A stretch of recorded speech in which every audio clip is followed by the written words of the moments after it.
The Power of Concentration by Theron Q. Dumont. Introductory. We all know that in order to accomplish a certain thing we must concentrate. It is of the utmost value to learn how to concentrate. To make a success of anything you must be able to concentrate your entire thought upon the idea you are working out. Do not become discouraged if you are unable to hold your thought on the subject very long at first. There are very few that can. It seems a peculiar fact that it is easier to concentrate on something that is not good for us than on something that is beneficial. This tendency is overcome when we learn to concentrate consciously. If you will just practice a few concentration exercises each day, you will find you will soon develop this wonderful power. Success is assured when you are able to concentrate, for you are then able to utilize for your good all constructive thoughts and shut out all the deconstructive ones. It is of the greatest value to be able to think only that which will be beneficial. Did you ever stop to think what an important part your thoughts, concentrated thoughts, play in your life? This book shows their far-reaching and all-abiding effects. These lessons you will find very practical. The exercises I have thoroughly tested. They are arranged so that you will notice an improvement from the very start, and this will give you encouragement. They point out ways in which you can help yourself. Man is a wonderful creature, but he must be trained and developed to be useful. A great work can be accomplished by every man if he can be awakened to do his very best. But the greatest man would not accomplish much if he lacked concentration and effort. Dwarfs can often do the work of giants when they are transformed by the almost magic power of great mental concentration. But giants will only do the work of dwarfs when they lack this power. We accomplish more by concentration than by fitness. The man that is apparently best suited for a place does not always fill it best. It is the man that concentrates on its every possibility that makes an art of both his work and his life. All your real advancement must come from your individual effort. This course of lessons will stimulate and inspire you to achieve success. It will bring you into perfect harmony with the laws of success. It will give you a firmer hold on your duties and responsibilities. The methods of thought concentration given in this work, if put into practice, will open up interior avenues that will connect you with the everlasting laws of being and their exhaustless foundation of unchangeable truth. As most people are very different, it is impossible to give instructions that will be of the same value to all. The author has endeavored in these lessons to awaken that within the soul which perhaps the book does not express. So study these lessons as a means of awakening and training that which is within yourself. Let all your acts and thoughts have the intensity and power of concentration. To really get the full benefit of these lessons, you should read a page, then close the book and thoughtfully recall its ideas. If you will do this, you will soon cultivate a concentrated mental habit, which will enable you to read with ordinary rapidity and remember all that you read. Lesson 1. Concentration finds the way. Everyone has two natures. One wants us to advance, and the other wants to pull us back. The one that we cultivate and concentrate on decides what we are at the end. Both natures are trying to gain control. The will alone decides the issue. A man by one supreme effort of the will may change his whole career and almost accomplish miracles. You may be that man. You can be, if you will to be, for will can find a way or make one. I could easily fill a book of cases where men plodding along in a matter-of-fact way were all at once aroused, and as if awakening from a slumber, they developed the possibilities within them, and from that time on were different persons. You alone can decide when the turning point will come. It is a matter of choice whether we allow our diviner self to control us, or whether we will be controlled by the brute within us. No man has to do anything he does not want to do. He is therefore the director of his life if he wills to be. What we are to do is the result of our training. We are like putty and can be completely controlled by our willpower. Habit is a matter of acquirement. You hear people say, "He comes by this or that naturally, a chip off the old block," meaning that he is the only one doing what his parents did. This is quite often the case, but there is no reason for it, for a person can break a habit just the moment he masters the "I will." A man may have been a good-for-nothing all his life up to this very minute, but from this time on he begins to amount to something. Even old men have suddenly changed and accomplished wonders. "I lost my opportunity," says one. That may be true, but by sheer force of will we can find a way to bring us another opportunity. There is no truth in the saying that opportunity knocks at our door but once in a lifetime. The fact is, opportunity never seeks us. We must seek it. What usually turns out to be one man's opportunity was another man's loss. In this day, one man's brain is matched against another's. It is often the quickness of brain action that determines the result. One man thinks, "I will do it," but while he procrastinates, the other goes ahead and does the work. They both have the same opportunity. The one will complain of his lost chance, but it should teach him a lesson, and it will, if he is seeking the path that leads to success. Many persons read good books, but they say they do not get much good out of them. They do not realize that all any book or any lesson course can do is to awaken them to their possibilities, to stimulate them to use their willpower. You may teach a person from now until doomsday, but that person will only know what he learns himself. You can lead him to the fountain, but you can't make him drink. One of the most beneficial practices I know of is that of looking for the good in everyone and everything, for there is good in all things. We encourage a person by seeing his good qualities, and we also help ourselves by looking for them. We gain their good wishes, a most valuable asset sometimes. We get back what we give out. The time comes when most all of us need encouragement, need buoying up. So form the habit of encouraging others, and you will find it a wonderful tonic for both those encouraged and yourself, for you will get back encouraging and uplifting thoughts. Life furnishes us the opportunity to improve, but whether we do it or not depends upon how near we live up to what is expected of us. The first of each month, a person should sit down and examine the progress he has made. If he has not come up to expectations, he should discover the reason, and by extra exertion measure up to what is demanded next time. Every time that we fall behind what we plan to do, we lose just so much, for that time is gone forever.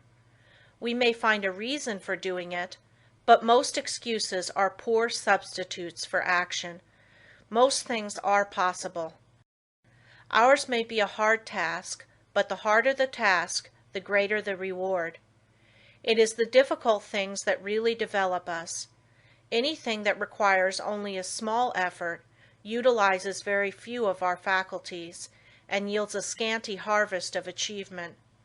So do not shrink from a hard task, for to accomplish one of these will often bring us more good than a dozen lesser triumphs. I know that every man that is willing to pay the price can be a success. The price is not in money, but in effort. The first essential quality for success is the desire to do, to be something. The next thing is to learn how to do it. The next to carry it into execution.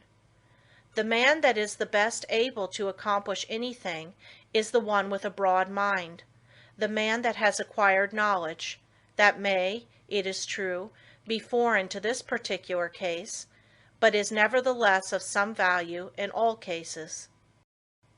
So the man that wants to be successful must be liberal. He must acquire all the knowledge that he can. He must be well posted not only in one branch of his business, but in every part of it. Such a man achieves success. The secret of success is to try always to improve yourself, no matter where you are or what your position. Learn all you can. Don't see how little you can do, but how much you can do. Such a man will always be in demand, for he establishes the reputation of being a hustler. There is always room for him because progressive firms never let a hustler leave their employment, if they can help it.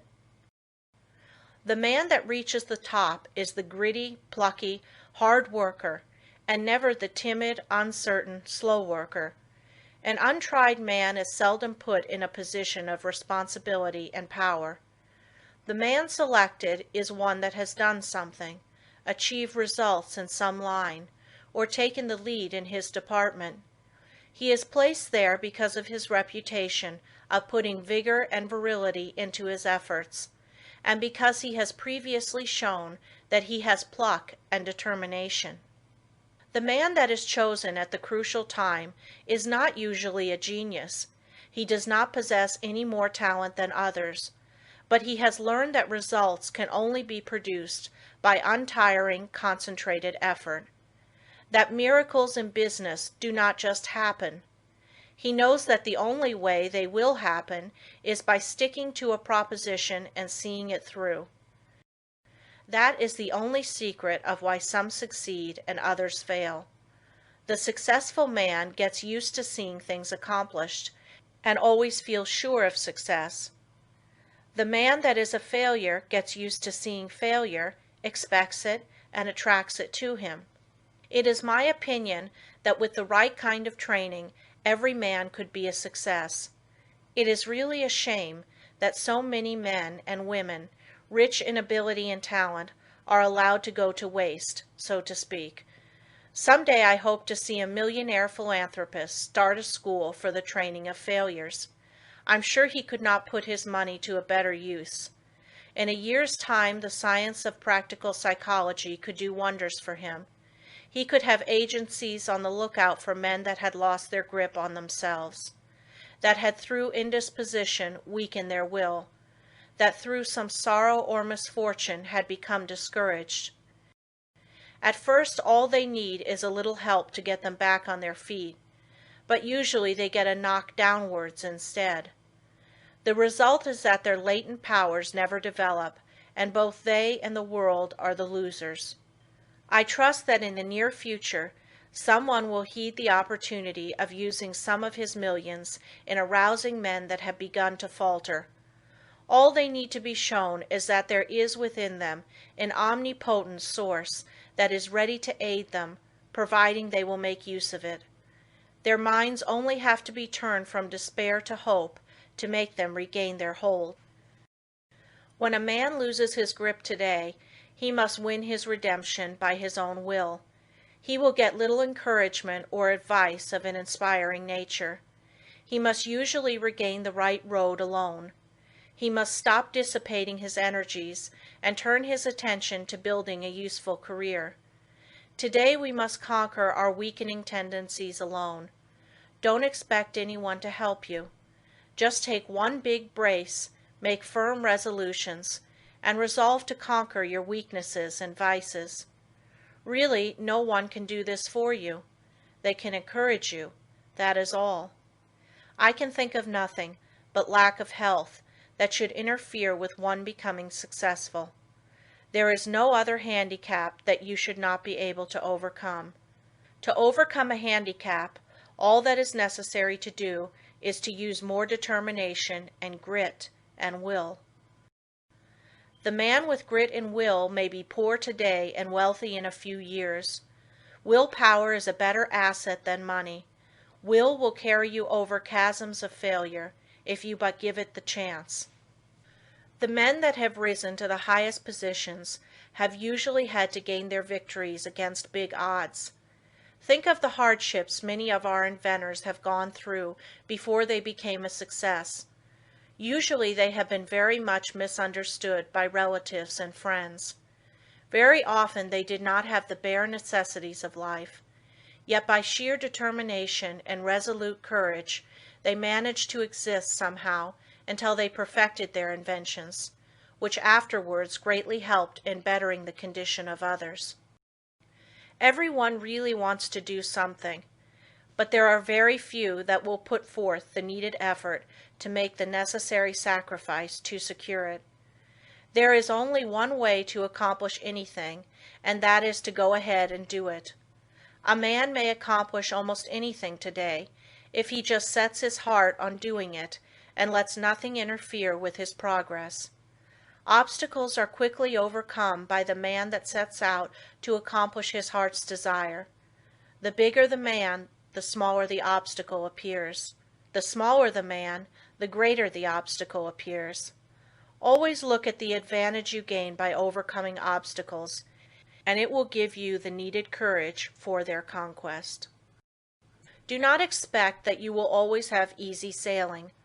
Parts of your journey are likely to be rough. Don't let the rough places put you out of commission. Keep on with the journey. Just the way you weather the storm shows what material you are made of. Never sit down and complain of the rough places, but think how nice the pleasant stretches were. View with delight the smooth plains that are in front of you. Do not let a setback stop you. Think of it as a mere incident that has to be overcome before you can reach your goal. Lesson 2. The Self-Mastery, Self-Direction Power of Concentration. Man, from a psychological standpoint of development, is not what he should be. He does not possess the self-mastery, the self-directing power of concentration that is his by right. He has not trained himself in a way to promote his self-mastery. Every balanced mind possesses the faculties whose chief duties are to engineer, direct, and concentrate the operations of the mind, both in a mental and physical sense. Man must learn to control not only his mind, but his bodily movements. When the controlling faculties, autonomic, are in an untrained condition, the impulses, passions, emotions, thoughts, actions, and habits of the person suffer from lack of regulation, and the procedure of mental concentration is not good, not because the mind is necessarily weak in the autonomic department of the faculties, but because the mind is not properly trained. When the self-regulating faculties are not developed, the impulses, appetites, emotions, and passions have full swing to do as they please, and the mind becomes impulsive, restless, emotional, and irregular in its action. This is what makes mental concentration poor. When the self-guiding faculties are weak in development, the person always lacks the power of mental concentration. Therefore, you cannot learn to concentrate until you develop those very powers that qualify you to be able to concentrate. So if you cannot concentrate, one of the following is the cause. 1. Deficiency of the motor centers. 2. An impulsive and emotional mind. 3. An untrained mind. The last fault can soon be removed by systematic practice. It is the easiest to correct. The impulsive and emotional state of mind can best be corrected by restraining anger, passion and excitement, hatred, strong impulses, intense emotions, fretfulness, etc. It is impossible to concentrate when you are in any of these excited states. These can be naturally decreased by avoiding such food and drinks as have nerve-weakening or stimulating influences, or a tendency to stir up the passions, the impulses, and the emotions. It is a very good practice to watch and associate with those persons that are steady, calm, controlled, and conservative. Correcting the deficiency of the motor centers is harder because as the person's brain is undeveloped, he lacks willpower. To cure this takes some time. Persons so afflicted may benefit by reading and studying my course, The Master Mind, to be published by Advanced Thought Publishing Corporation, Chicago, Illinois. Many have the idea that when they get into a negative state, they are concentrating, but this is not so. They may be meditating, though not concentrating. Those that are in a negative state a good deal of the time cannot, as a rule, concentrate very well.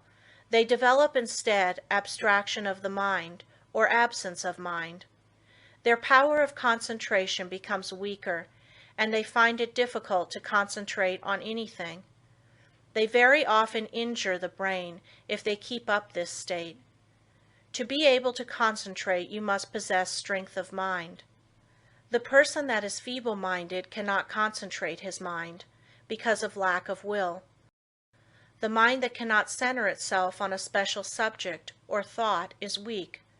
Also the mind that cannot draw itself from a subject or thought is weak. But the person that can center his mind on any problem, no matter what it is, and remove any unharmonious impressions, has strength of mind. Concentration, first, last, and all of the time, means strength of mind.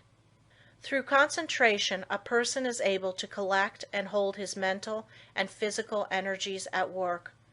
A concentrated mind pays attention to thoughts, words, acts, and plans. The person who allows his mind to roam at will never accomplish a great deal in the world. He wastes his energies. If you work, think, talk, and act aimlessly, and allow your brain to wander from your subject to foreign fields, you will not be able to concentrate. You concentrate the moment when you say, I want to, I can, I will. Some mistakes some people make.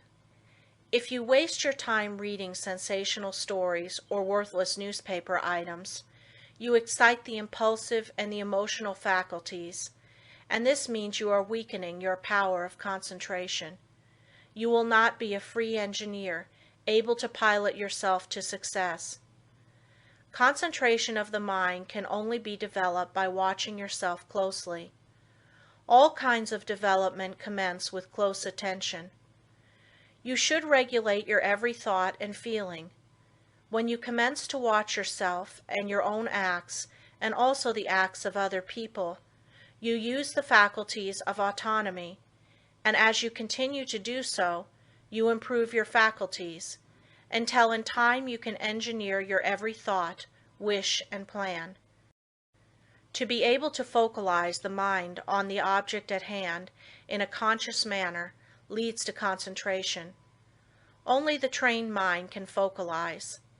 To hold a thought before it until all the faculties shall have had the time to consider that thought is concentration. The person that cannot direct his thoughts, wishes, plans, resolutions, and studies cannot possibly succeed to the fullest extent. The person that is impulsive one moment and calm the next has not the proper control over himself. He is not a master of his mind, nor of his thoughts, feelings, and wishes. Such a person cannot be a success. When he becomes irritated, he irritates others and spoils all chances of any concern doing their best. But the person that can direct his energies and hold them at work in a concentrated manner controls his every work and act, and thereby gains the power to control others. He can make his every move serve a useful end, and every thought a noble purpose. In this day, the man that gets excited and irritable should be looked upon as an undesirable person. The person of good breeding now speaks with slowness and deliberation. He is cultivating more and more of a reposeful attitude. He is consciously attentive and holds his mind to one thing at a time. He shuts out everything else. When you are talking to anyone, give him your sole and undivided attention. Do not let your attention wander or be diverted. Give no heed to anything else, but make your will and intellect act in unison. Start out in the morning and see how self-poised you can remain all day.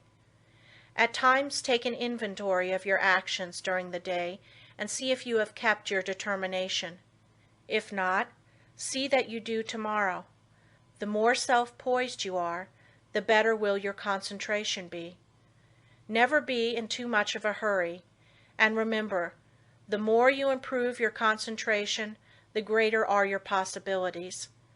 Concentration means success, because you are better able to govern yourself and centralize your mind. You become more in earnest in what you do, and this almost invariably improves your chances for success. When you are talking to a person, have your own plans in mind. Concentrate your strength upon the purpose you are talking about. Watch his every move, but keep your own plans before you. Unless you do, you will waste your energy and not accomplish as much as you should. I want you to watch the next person you see that has the reputation of being a strong character, a man of force. Watch and see what a perfect control he has over his body. Then I want you to watch just an ordinary person. Notice how he moves his eyes, arms, fingers. Notice the useless expenditure of energy. These movements all break down the vital cells and lessen the person's power in vital and nerve directions. It is just as important for you to conserve your nerve forces as it is the vital forces. As an example, we see an engine going along the track very smoothly. Someone opens all the valves and the train stops. It is the same with you. If you want to use your full amount of steam, you must close your valves and direct your power of generating mental steam toward one end. Center your mind on one purpose, one plan, one transaction. There is nothing that uses up nerve force so quickly as excitement. This is why an irritable person is never magnetic. He is never admired or loved.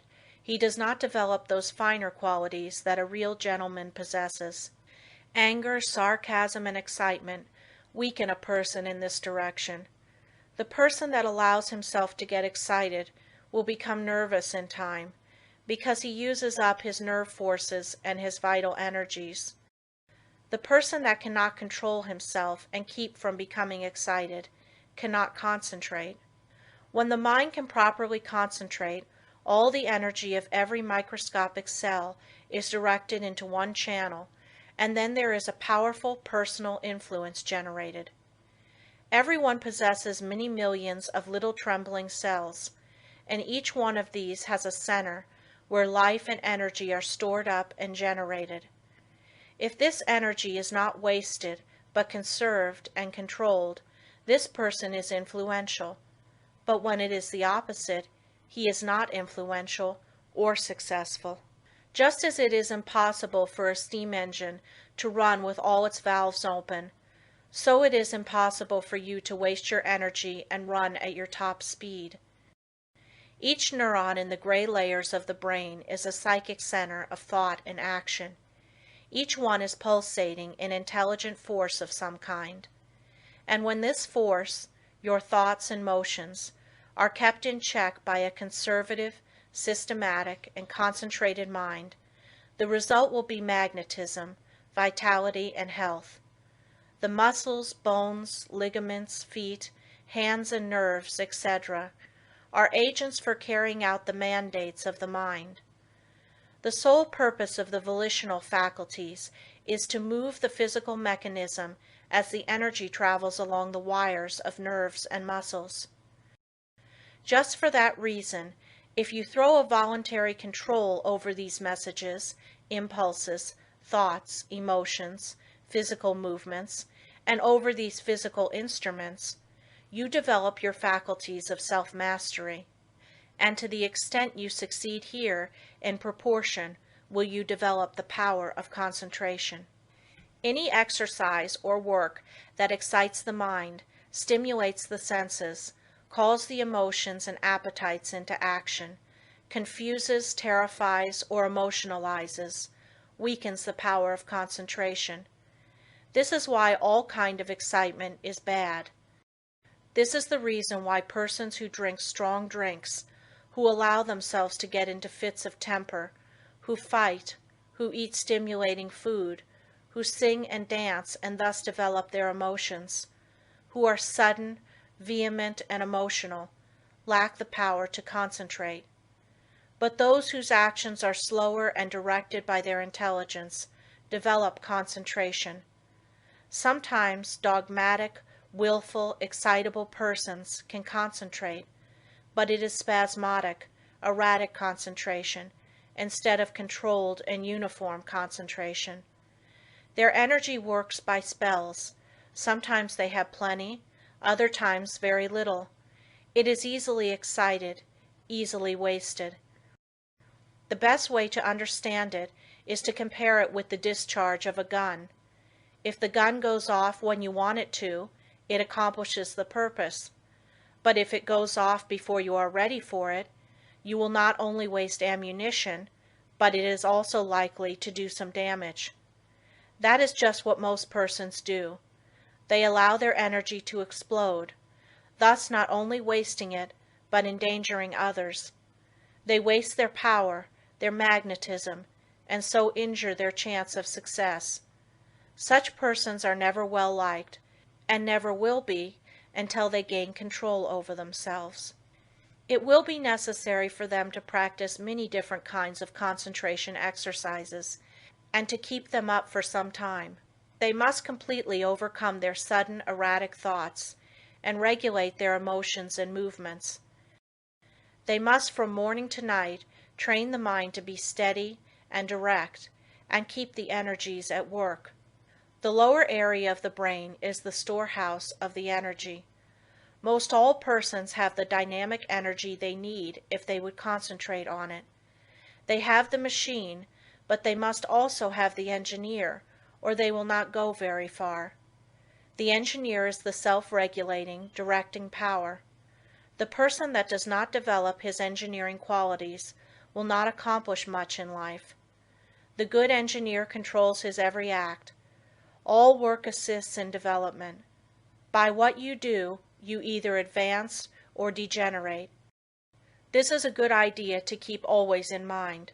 When you are uncertain whether you should do something or not, just think whether by doing it you will grow or deteriorate, and act accordingly.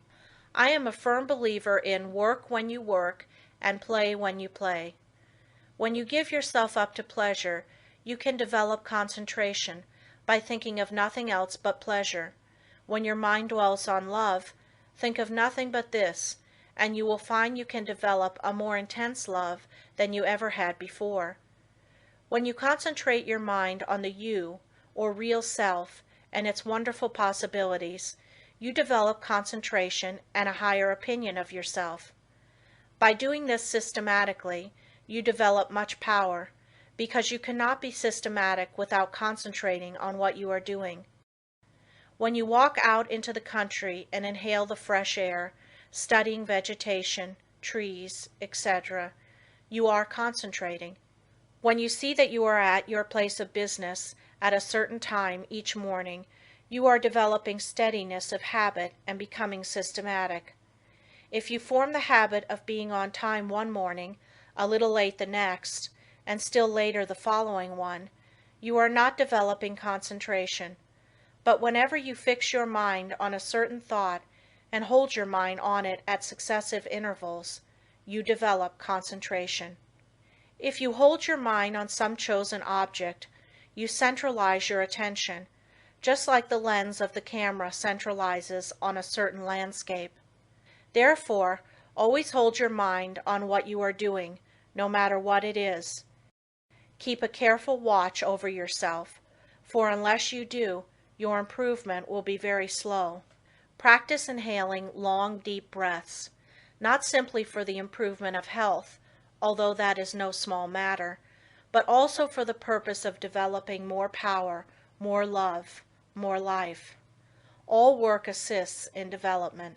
You may think it foolish to try to develop concentration by taking muscular exercises, but you must not forget that the mind is associated with muscle and nerve. When you steady your nerves and muscles, you steady your mind, but let your nerves get out of order and your mind will become erratic and you will not possess the power of direction, which in other words is concentration. Therefore you understand how important exercises that steady the nerves and muscles are in developing concentration.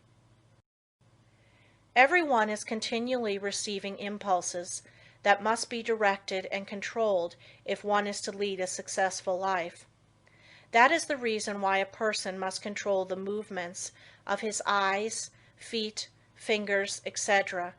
This is another reason why it is important to control his breathing. The slow, deep, prolonged exhalations are of wonderful value. They steady the circulation, the heart action, muscles and nerves of the mind. If the heart flutters, the circulation is not regular, and when the lung action is uneven, the mind becomes unsteady and not fit for concentration. This is why controlled breathing is very important as a foundation for physical health. You must not only concentrate your mind, but also the action of the eyes, ears, and fingers. Each of these contain miniature minds that are controlled by the master engineer. You will develop much quicker if you thoroughly realize this. If you have ever associated with big men or read their biographies, you will find that they usually let the others do the talking. It is much easier to talk than it is to listen. There is no better exercise for concentration than to pay close attention when someone is talking. Besides learning from what they have to say, you may develop both mental and physical concentration. When you shake hands with someone, just think of your hand as containing hundreds of individual minds, each having an intelligence of its own. When you put this feeling into your handshake, it shows personality. When you shake hands in a listless way, it denotes timidity, lack of force, and power of personality. When the hand grip is very weak and stiff, the person has little love in his nature, no passion, and no magnetism. When the handshake is just the opposite, you will find that the nature is also. The loveless person is non-magnetic, and he shows that he is by his non-magnetic handshake. When two developed souls shake hands, their clasps are never light. There is a thrill that goes through both when the two currents meet. Love arouses the opposite currents of the positive and negative natures. When there is no love, life loses its charm. The hand quickly shows when love is being aroused. This is why you should study the art of handshaking and develop your social affections. A person that loves his kind reflects love, but a person that hates reflects hate. The person with a bad nature, a hateful disposition, evil thoughts and feeling, is erratic, freakish, and fitful. When you allow yourself to become irritable, watch how you breathe and you will learn a valuable lesson. Watch how you breathe when you are happy. Watch your breathing when you harbor hate. Watch how you breathe when you feel in love with the whole world and noble emotions thrill you. When filled with good thoughts, you breathe a plentiful supply of oxygen into your lungs, and love fills your soul. Love develops a person, physically, mentally, and socially. Breathe deeply when you are happy, and you will gain life and strength. You will steady your mind, and you will develop your power of concentration and become magnetic and powerful. If you want to get more out of life, you must think more of love. Unless you have real affection for something, you have no sentiment, no sweetness, no magnetism. So arouse your love affections by your will and enter into a fuller life. The hand of love always magnetizes, but it must be steady and controlled. Love can be concentrated in your handshake, and this is one of the best ways to influence another. The next time you feel yourself becoming irritable, use your will and be patient. This is a very good exercise in self-control. It will help you to keep patient, if you will breathe slowly and deeply. If you find you are commencing to speak fast, just control yourself and speak slowly and clearly. Keep from either raising or lowering your voice, and concentrate on the fact that you are determined to keep your poise, and you will improve your power of concentration. When you meet people of some consequence, assume a reposeful attitude before them. Do this at all times. Watch both them and yourself. Static exercises develop the motor faculties and increase the power of concentration. If you feel yourself getting irritable, nervous, or weak, stand squarely on your feet with your chest up and inhale deeply, and you will see that your irritability will disappear and a silent calm will pass over you. If you are in the habit of associating with nervous, irritable people, quit it until you grow strong in the power of concentration, because irritable, angry, fretful, dogmatic, and disagreeable people will weaken what powers of resistance you have. Any exercises that give you better control of the ears, fingers, eyes, feet, help you to steady your mind. When your eye is steady, your mind is steady. One of the best ways to study a person is to watch his physical movements, for when we study his actions, we are studying his mind, because actions are the expressions of the mind. As the mind is, so is the action. If it is uneasy, restless, erratic, unsteady, its actions are the same. When it is composed, the mind is composed. Concentration means control of the mind and body. You cannot secure control over one without the other. Many people who seem to lack ambition have sluggish minds. They are steady, patient, and seemingly have good control, but this does not say they are able to concentrate. These people are indolent, inactive, slow, and listless because they lack energy. They do not lose control because they have little force to control. They have no temper, and it therefore cannot disturb them. Their actions are steady because they possess little energy. The natural person is internally strong, energetic, and forceful, but his energy, force, and strength, thoughts, and physical movements are well under his control. If a person does not have energy, both mental and physical, he must develop it. If he has energy which he cannot direct and hold to a point, he must learn to do so. A man may be very capable, but unless he wills to control his abilities, they will not do him any good. We hear so much talk about the benefit of physical culture, but the real benefit of this is really lost sight of. There is nothing that holds the faculties at work in a sustained and continuous manner as static exercises do. For as stated before, when you learn to control the body, you are gaining control over the mind. Lesson 3. How to gain what you want through concentration. The ignorant person may say, "How can you get anything merely by wanting it?" I say that through concentration you can get anything you want. Every desire can be gratified, but whether it is will depend upon you concentrating to have that desire fulfilled. Merely wishing for something will not bring it. Wishing you had something shows a weakness and not a belief that you will really get it. So never merely wish, as we are not living in a fairy age. You use up just as much brain force in vain imaginings as you do when you think of something worthwhile. Be careful of your desires. Make a mental picture of what you want and set your will to this until it materializes. Never allow yourself to drift without helm or rudder. Know what you want to do and strive with all your might to do it, and you will succeed. Feel that you can accomplish anything you undertake. Many undertake to do things, but feel when they start they are going to fail, and they usually do. I will give an illustration. A man goes to a store for an article.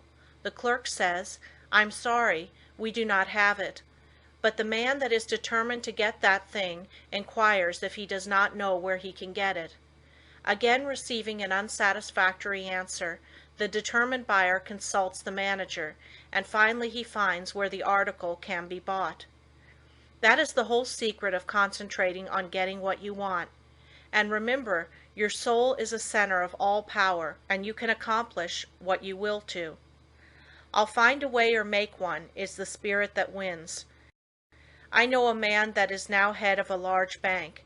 He started there as a messenger boy. His father had a button made for him with a P on it and put it on his coat. He said, "Son, that P is a reminder that some day you are to be the president of your bank. I want you to keep this thought in your mind. Every day do something that will put you nearer your goal." Each night after supper he would say, "Son, what did you do today?" In this way the thought was always kept in mind. He concentrated on becoming president of that bank, and he did. His father told him never to tell anyone what the P stood for. A good deal of fun was made of it by his associates, and they tried to find out what it stood for, but they never did until he was made president, and then he told the secret. Don't waste your mental powers in wishes. Don't dissipate your energies by trying to satisfy every whim. Concentrate on doing something really worthwhile. The man that sticks to something is not the man that fails. Power to him who power exerts. Emerson.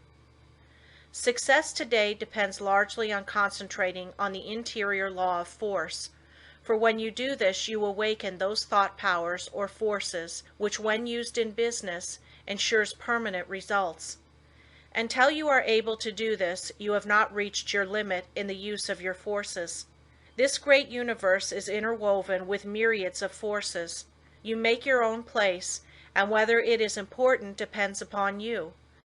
Through the indestructible and unconquerable law, you can in time accomplish all right things, and therefore do not be afraid to undertake whatever you really desire to accomplish and are willing to pay for in effort.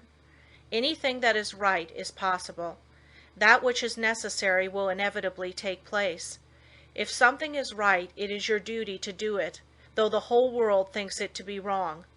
God and one are always a majority, or in plain words, that omnipotent interior law which is God, and the organism that represents you, is able to conquer the whole world if your cause is absolutely just. Don't say, "I wish I was a great man." You can do anything that is proper and you want to do. Just say, "You can, you will, you must." Just realize this and the rest is easy. You have the latent faculties and forces to subdue anything that tries to interfere with your plans. Let the troubles and responsibilities of life come thick and fast. I am ready for them. My soul is unconquerable. I represent the infinite law of force, or of all power. This God within is my all-sufficient strength and ever-present help in time of trouble. The more difficulties, the greater its triumphs through me. The harder my trials, the faster I go in the development of my inherent strength. Let all else fail me. This interior reliance is all-sufficient. The right must prevail. I demand wisdom and power to know and follow the right. My higher self is all-wise. I now draw nearer to it. Lesson 4. Concentration, the silent force that produces results in all business. I want you first to realize how powerful thought is. A thought of fear has turned a person's hair gray in a night. A prisoner condemned to die was told that if he would consent to an experiment and live through it, he would be freed. He consented. They wanted to see how much blood a person could lose and still live. They arranged that blood would apparently drop from a cut made in his leg. The cut made was very slight, from which practically no blood escaped. The room was darkened, and the prisoner thought the dropping he heard was really coming from his leg. The next morning he was dead through mental fear.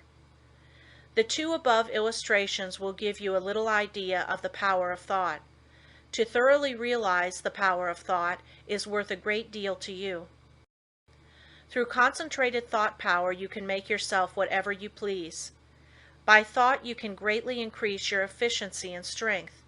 You are surrounded by all kinds of thoughts, some good, others bad, and you are sure to absorb some of the latter if you do not build up a positive mental attitude.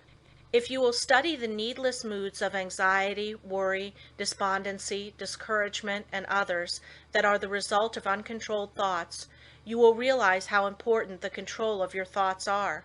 Your thoughts make you what you are.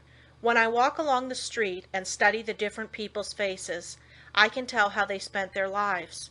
It all shows in their faces, just like a mirror reflects their physical countenances.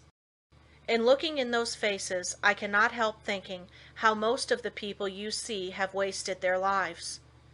The understanding of the power of thought will awaken possibilities within you that you never dreamed of. Never forget that your thoughts are making your environment, your friends, and as your thoughts change, these will also. Is this not a practical lesson to learn? Good thoughts are constructive, evil thoughts are destructive. The desire to do right carries with it a great power. I want you to thoroughly realize the importance of your thoughts and how to make them valuable, to understand that your thoughts come to you over invisible wires and influence you. If your thoughts are of a high nature, you become connected with people of the same mental caliber, and you are able to help yourself. If your thoughts are tricky, you will bring tricky people to deal with you, who will try to cheat you. If your thoughts are right kind, you will inspire confidence in those with whom you are dealing. As you gain the goodwill of others, your confidence and strength will increase. You will soon learn the wonderful value of your thoughts and how serene you can become even when circumstances are the most trying. Such thoughts of right and goodwill bring you into harmony with people that amount to something in the world and that are able to give you help if you should need it, as nearly everyone does at times. You can now see why it is so important to concentrate your thoughts in the proper channels. It is very necessary that people should have confidence in you. When two people meet, they have not the time to look each other up. They accept each other according to instinct, which can usually be relied on. You meet a person and his attitude creates a suspicion in you. The chances are you cannot tell why, but something tells you, have no dealings with him, for if you do, you will be sorry. Thoughts produce actions. Therefore, be careful of your thoughts. Your life will be molded by the thoughts you have. A spiritual power is always available to your thought, and when you are worthy, you can attract all the good things without a great effort on your part. The sun's rays shine down on our gardens, but we can plant trees that will interfere with the sunlight. There are invisible forces ready to help you if you do not think and act to intercept these. These forces work silently. You reap what you sow. You have concentrated within powers that, if developed, will bring you happiness greater than you can even imagine. Most people go rushing through life, literally driving away the very things they seek. By concentration you can revolutionize your life, accomplish infinitely more and without a great effort. Look within yourself and you will find the greatest machine ever made. How to speak wisely. In order to speak wisely, you must secure at least a partial concentration of the faculties and forces upon the subject at hand. Speech interferes with the focusing powers of the mind, as it withdraws the attention to the external, and therefore is hardly to be compared with the deep silence of the subconscious mind, where deep thoughts and the silent forces of high potency are evolved. It is necessary to be silent before you can speak wisely. The person that is really alert and well poised and able to speak wisely under trying circumstances is the person that has practiced in the silence. Most people do not know what the silence is, and think it is easy to go into the silence, but this is not so. In the real silence we become attached to that interior law and the forces become silent, because they are in a state of high potency, or beyond the vibratory sounds to which our external ears are attuned. He who desires to become above the ordinary should open up for himself the interior channels which lead to the absolute law of the omnipotent. You can only do this by persistently and intelligently practicing thought concentration. Hold the thought. In silence, I will allow my higher self to have complete control. I will be true to my higher self. I will live true to my conception of what is right. I realize that it is to my self-interest to live up to my best. I demand wisdom so that I may act wisely for myself and others. In the next chapter I will tell you of the mysterious law which links all humanity together by the powers of cooperative thought and chooses for us companionship and friends. Lesson 5. How concentrated thought links all humanity together. It is within your power to gratify your every wish. Success is the result of the way you think. I will show you how to think to be successful. The power to rule and attract success is within yourself. The barriers that shut these off from you are subject to your control. You have unlimited power to think, and this is the link that connects you with your omniscient source. Success is the result of certain moods of mind or ways of thinking. These moods can be controlled by you and produced at will. You have been evolved to what you are from a lowly atom because you possess the power to think. This power will never leave you, but will keep urging you on until you reach perfection. As you evolve, you create new desires, and these can be gratified. The power to rule lies within you. The barriers that keep you from ruling are also within you. These are the barriers of ignorance. Concentrated thought will accomplish seemingly impossible results and make you realize your fondest ambitions. At the same time that you break down barriers of limitation, new ambitions will be awakened. You begin to experience conscious thought constructions.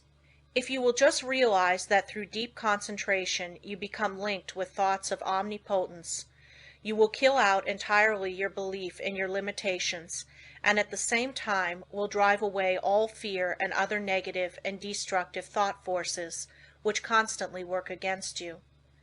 In the place of these you will build up a strong assurance that your every venture will be successful. When you learn thus how to concentrate and reinforce your thought, you control your mental creations. They in turn help to mold your physical environment, and you become the master of circumstances and the ruler of your kingdom. It is just as easy to surround your life with what you want as it is with what you don't want. It is a question to be decided by your will. There are no walls to prevent you from getting what you want, providing you want what is right. If you choose something that is not right, you are in opposition to the omnipotent plans of the universe and deserve to fail. But if you will base your desires on justice and goodwill, you avail yourself of the helpful powers of universal currents, and instead of having a handicap to work against, can depend upon ultimate success, though the outward appearances may not at first be bright. Never stop to think of temporary appearances, but maintain an unfaltering belief in your ultimate success. Make your plans carefully, and see that they are not contrary to the idea of universal justice. The main thing for you to remember is to keep at bay the destructive and opposing forces of fear and anger and their satellites. There is no power so great as the belief which comes from the knowledge that your thought is in harmony with the divine law of thought and the sincere conviction that your cause is right. You may be able seemingly to accomplish results for a time, even if your cause is unjust, but the results will be temporary, and in time you will have to tear down your thought edifice and build on the true foundation of right. Plans that are not built on truth produce discordant vibrations and are therefore self-destructive. Never try to build until you can build right. It is a waste of time to do anything else. You may temporarily put aside your desire to do right, but its true vibrations will interfere with your unjust plans until you are forced back into righteous paths of power. All just causes succeed in time, though temporarily they may fail. So if you should face the time when everything seems against you, quiet your fears, drive away all destructive thoughts, and uphold the dignity of your moral and spiritual life. Where there is a will, there is a way. The reason this is so is that the will can make a way if given the chance to secure the assistance of aiding forces. The more it is developed, the higher the way to which it will lead. When everything looks gloomy and discouraging, then is the time to show what you are made of by rejoicing that you can control your moods by making them as calm, serene, and bright as if prosperity were yours. Be faithful in sowing the thought seeds of success, and perfect trust that the sun will not cease to shine and bring a generous harvest in one season. It is not always necessary to think of the success of a venture when you are actually engaged in it. For when the body is inactive, the mind is most free to catch new ideas that will further the opportunity you are seeking. When you are actually engaged in doing something, you are thinking in the channels you have previously constructed, and the work does not have to be done over again. When you are in a negative mood, the intuitions are more active, for you are not then controlling your thoughts by the will. Everything we do should have the approval of the intuition. When you are in a negative mood, you attract thoughts of similar nature through the law of affinity. That is why it is so important to form thoughts of a success nature to attract similar ones. If you have never made a study of this subject, you may think this is all foolishness, but it is a fact that there are thought currents that unerringly bring thoughts of a similar nature. Many persons who think of failure actually attract failure by their worries, their anxieties, their overactivity. These thoughts are bound to bring failure. When you once learn the laws of thought and think of nothing but good, truth, success, you will make more progress with less effort than you ever made before. There are forces that can aid the mind that are hardly dreamed of by the average person. When you learn to believe more in the value of thought and its laws, you will be led aright and your business gains will multiply. The following method may assist you in gaining better thought control. If you are unable to control your fears, just say to your faulty determination, "Do not falter or be afraid, for I am not really alone. I am surrounded by invisible forces that will assist me to remove the unfavorable appearances." Soon you will have more courage. The only difference between the fearless man and the fearful one is in his will, his hope. So if you lack success, believe in it, hope for it, claim it. You can use the same method to brace up your thoughts of desire, aspiration, imagination, expectation, ambition, understanding, trust, and assurance. If you get anxious, angry, discouraged, undecided, or worried, it is because you are not receiving the cooperation of the higher powers of your mind. By your will you can so organize the powers of the mind that your moods change only as you want them to, instead of as how circumstances affect you. I was recently asked if I advised concentrating on what you eat, or what you see while walking. My reply was that no matter what you may be doing, when in practice, think of nothing else but that act at that time. The idea is to be able to control your unimportant acts, otherwise you set up a habit that will be hard to overcome, because your faculties have not been in the habit of concentrating. Your faculties cannot be disorganized one minute and organized the next. If you allow the mind to wander while you are doing small things, it will be likely to get into mischief and make it hard to concentrate on the important act when it comes. The man that is able to concentrate is the happy, busy man. Time does not drag with him. He always has plenty to do. He does not have time to think over past mistakes, which would make him unhappy. If despite our discouragement and failures we claim our great heritage, life and truth and force, like an electric current, will permeate our lives until we enter into our birthright in eternity. The will does not act with clearness, decision, and promptness unless it is trained to do so. There are comparatively few that really know what they are doing every minute of the day. This is because they do not observe with sufficient orderliness and accuracy to know what they are doing. It is not difficult to know what you are doing all the time, if you will just practice concentration with a reposeful deliberation, and train yourself to think clearly, promptly, and decisive. If you allow yourself to worry or hurry in what you are doing, this will not be clearly photographed upon the sensitized plate of the subjective mind, and you therefore will not be really conscious of your actions. So practice accuracy and concentration of thought, and also absolute truthfulness, and you will soon be able to concentrate. Lesson 6. The Training of the Will to Do. The will to do is the greatest power in the world that is concerned with human accomplishment, and no one can, in advance, determine its limits. The things that we do now would have been a few years ago impossibilities. Today the safe maxim is, all things are possible. The will to do is a force that is strictly practical, yet it is difficult to explain just what it is. It can be compared to electricity because we know it only through its cause and effects. It is a power we can direct, and to just the extent we direct it do we determine our future. Every time you accomplish any definite act, consciously or unconsciously, you use the principle of the will. You can will to do anything whether it is right or wrong, and therefore the way you use your will makes a big difference in your life. Every person possesses some will to do. It is the inner energy which controls all conscious acts. What you will to do directs your life forces. All habits, good or bad, are the result of what you will to do. You improve or lower your condition in life by what you will to do. Your will has a connection with all avenues of knowledge, all activities, all accomplishment. You probably know of cases where people have shown wonderful strength under some excitement, similar to the following. The house of a farmer's wife caught on fire. No one was around to help her move anything. She was a frail woman and ordinarily was considered weak. On this occasion she removed things from the house that it later took 3 men to handle.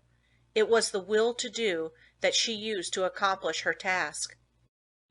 Genius is but a will to do little things with infinite pains. Little things well done open the door of opportunity for bigger things. The will accomplishes its greater results through activities that grow out of great concentration in acquiring the power of voluntary attention to such an extent that we can direct it where we will, and hold it steadily to its task until our aim is accomplished.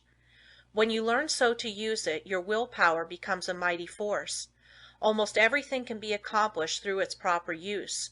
It is greater than physical force because it can be used to control not only physical but mental and moral forces. There are very few that possess perfectly developed and balanced willpower, but those who do easily crush out their weak qualities. Study yourself carefully. Find out your greatest weaknesses and then use your willpower to overcome it. In this way, eradicate your faults one by one until you have built up a strong character and personality. Rules for improvement. A desire arises. Now think whether this would be good for you. If it is not, use your willpower to kill out the desire, but on the other hand, if it is a righteous desire, summon all your willpower to your aid, crush all obstacles that confront you, and secure possession of the coveted good. Slowness in making decisions. This is a weakness of willpower. You know you should do something, but you delay doing it through lack of decision. It is easier not to do a certain thing than to do it, but conscience says to do it. The vast majority of persons are failures because of the lack of deciding to do a thing when it should be done. Those that are successful have been quick to grasp opportunities by making a quick decision. This power of will can be used to bring culture, wealth, and health. Some special pointers. For the next week, try to make quicker decisions in your little daily affairs. Set the hour you wish to get up and arise exactly at the fixed time. Anything that you should accomplish, do on or ahead of time. You want, of course, to give due deliberation to weighty matters, but by making quick decisions on little things, you will acquire the ability to make quick decisions in bigger things. Never procrastinate. Decide quickly one way or the other, even at the risk of deciding wrong. Practice this for a week or two and notice your improvement. The lack of initiative. This too keeps many men from succeeding. They have fallen into the way of imitating others in all that they do. Very often we hear the expression, "He seems clever enough, but he lacks initiative." Life for them is one continuous grind. Day after day they go through the same monotonous round of duties, while those that are getting along are using their initiative to get greater fullness of life. There is nothing so responsible for poverty as this lack of initiative, this power to think and do for ourselves. You are as good as anyone. You have willpower, and if you use it, you will get your share of the luxuries of life. So use it to claim your own. Don't depend on anyone else to help you. We have to fight our own battles. All the world loves a fighter, while the coward is despised by all. Every person's problems are different, so I can only say, analyze your opportunities and conditions and study your natural abilities. Form plans for improvement and then put them into operation. Now, as I have said before, don't just say, "I'm going to do so and so," but carry your plan into execution. Don't make an indefinite plan, but a definite one, and then don't give up until your object has been accomplished. Put these suggestions into practice with true earnestness, and you will soon note astonishing results, and your whole life will be completely changed. An excellent motto for one of pure motives is, "Through my willpower I dare do what I want to." You will find this affirmation has a very strengthening effect. The spirit of perseverance. The spirit of stick-it-to-itiveness is one that wins. Many go just so far and then give up, whereas if they had persevered a little longer, they would have won out. Every person's problems are different, so I can only say, analyze your opportunities and conditions and study your natural abilities. Form plans for improvement and then put them into operation. Now, as I have said before, don't just say, "I'm going to do so and so," but carry your plan into execution. Don't make an indefinite plan, but a definite one, and then don't give up until your object has been accomplished. Put these suggestions into practice with true earnestness, and you will soon note astonishing results, and your whole life will be completely changed. An excellent motto for one of pure motives is, "Through my willpower I dare do what I want to." You will find this affirmation has a very strengthening effect. The spirit of perseverance. The spirit of stick-it-to-itiveness is one that wins. Many go just so far and then give up, whereas if they had persevered a little longer, they would have won out. Many have much initiative, but instead of concentrating it into one channel, they diffuse it through several, thereby dissipating it to such an extent that its effect is lost. Develop more determination, which is only the will to do, and when you start out to do something, stick to it until you get results. Of course, before starting anything, you must look around and see what the finish leads to. You must select a road that will lead to somewhere, rather than nowhere. The journey must be productive of some kind of substantial results. The trouble with so many young men is that they launch enterprises without any end in sight. It is not so much the start as the finish of a journey that counts. Each little move should bring you nearer the goal which you planned to reach before the enterprise began. Lack of perseverance is nothing but the lack of the will to do. It takes the same energy to say, "I will continue," as to say, "I give up." Just the moment you say the latter, you shut off your dynamo, and your determination is gone. Every time you allow your determination to be broken, you weaken it. Don't forget this.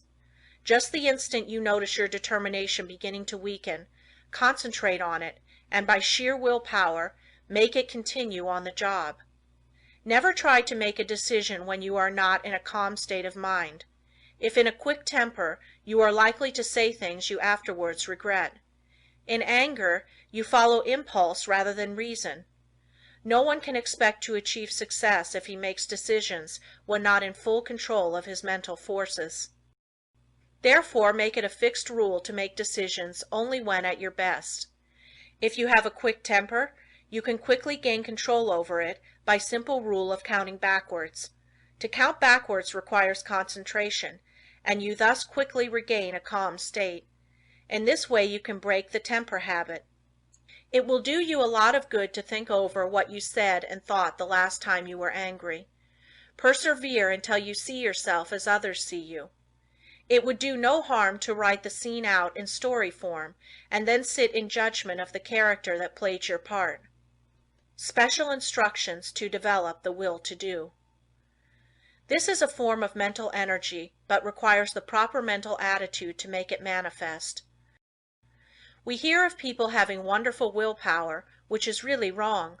It should be said that they use their willpower, while with many it is a latent force. I want you to realize that no one has a monopoly on willpower. There is plenty for all.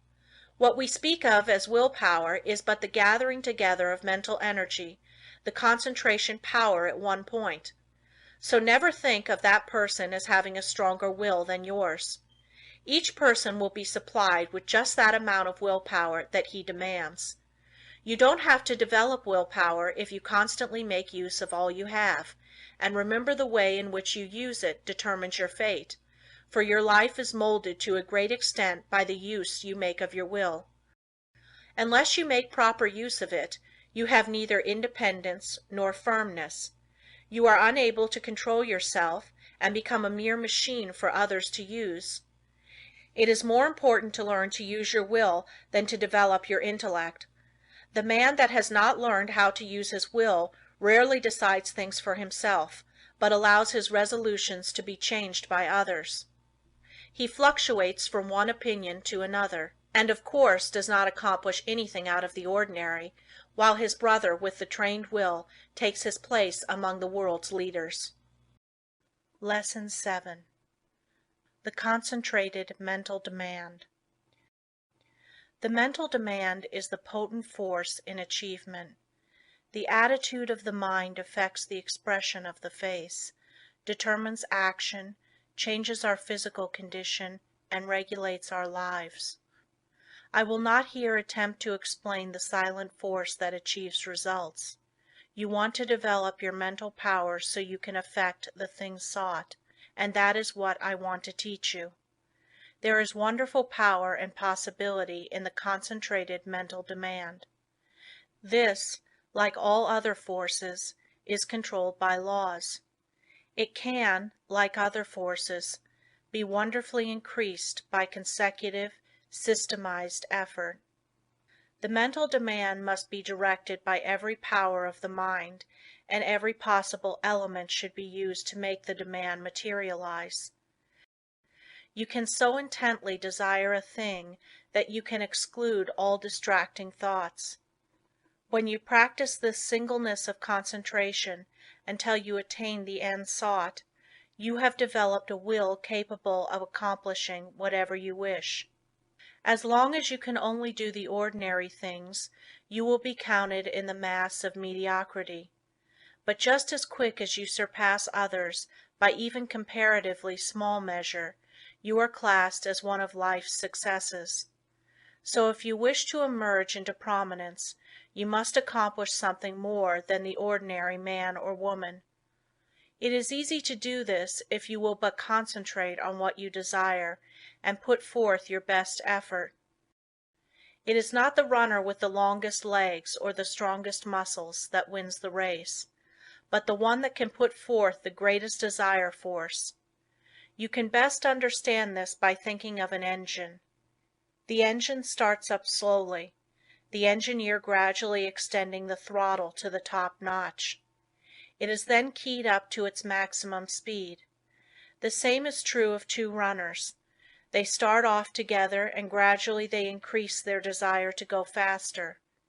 The one that has the greatest intensity of desire will win. He may outdistance the other by only a fraction of an inch, yet he gets the laurels.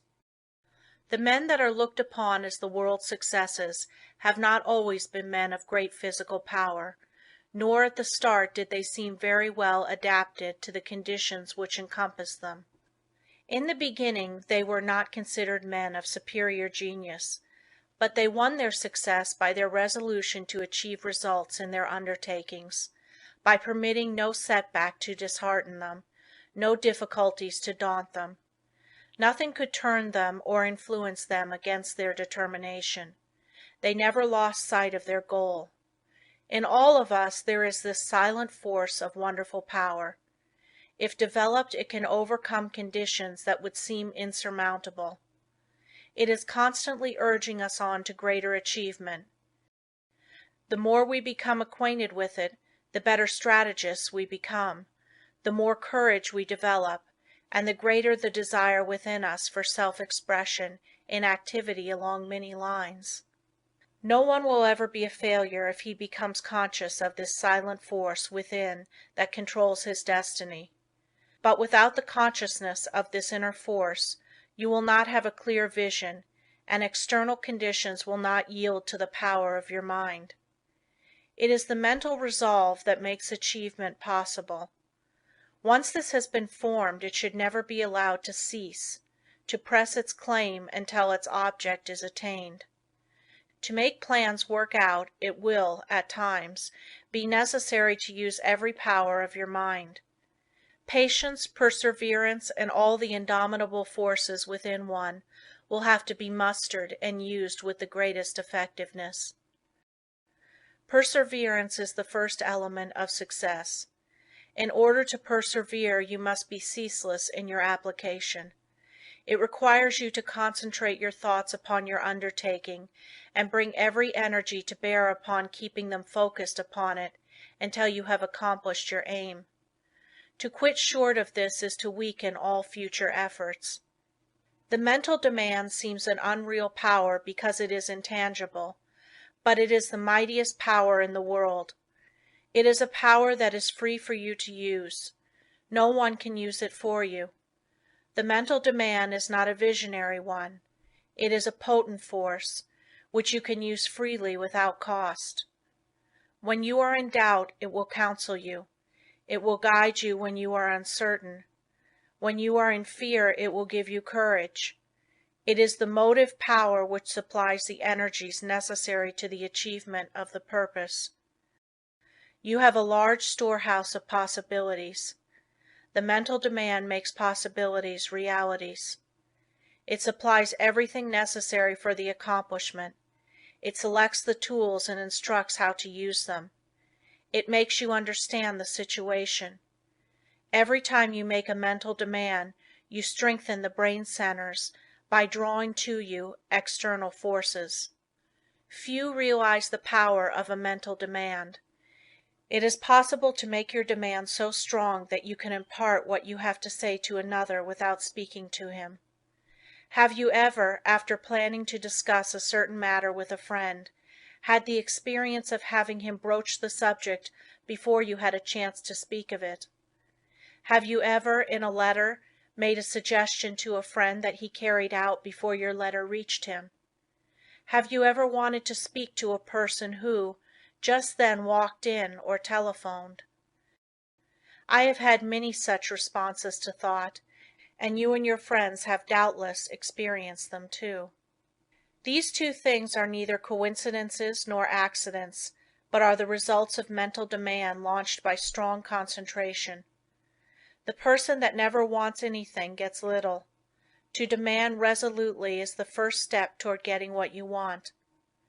The power of the mental demand seems absolute, the supply illimitable. The mental demand projects itself and causes to materialize the conditions and opportunities needed to accomplish the purpose. Do not think I overestimate the value of the mental demand. It brings the fuller life if used for only righteous purposes. Once the mental demand is made, however, never let it falter. If you do, the current that connects you with your desire is broken.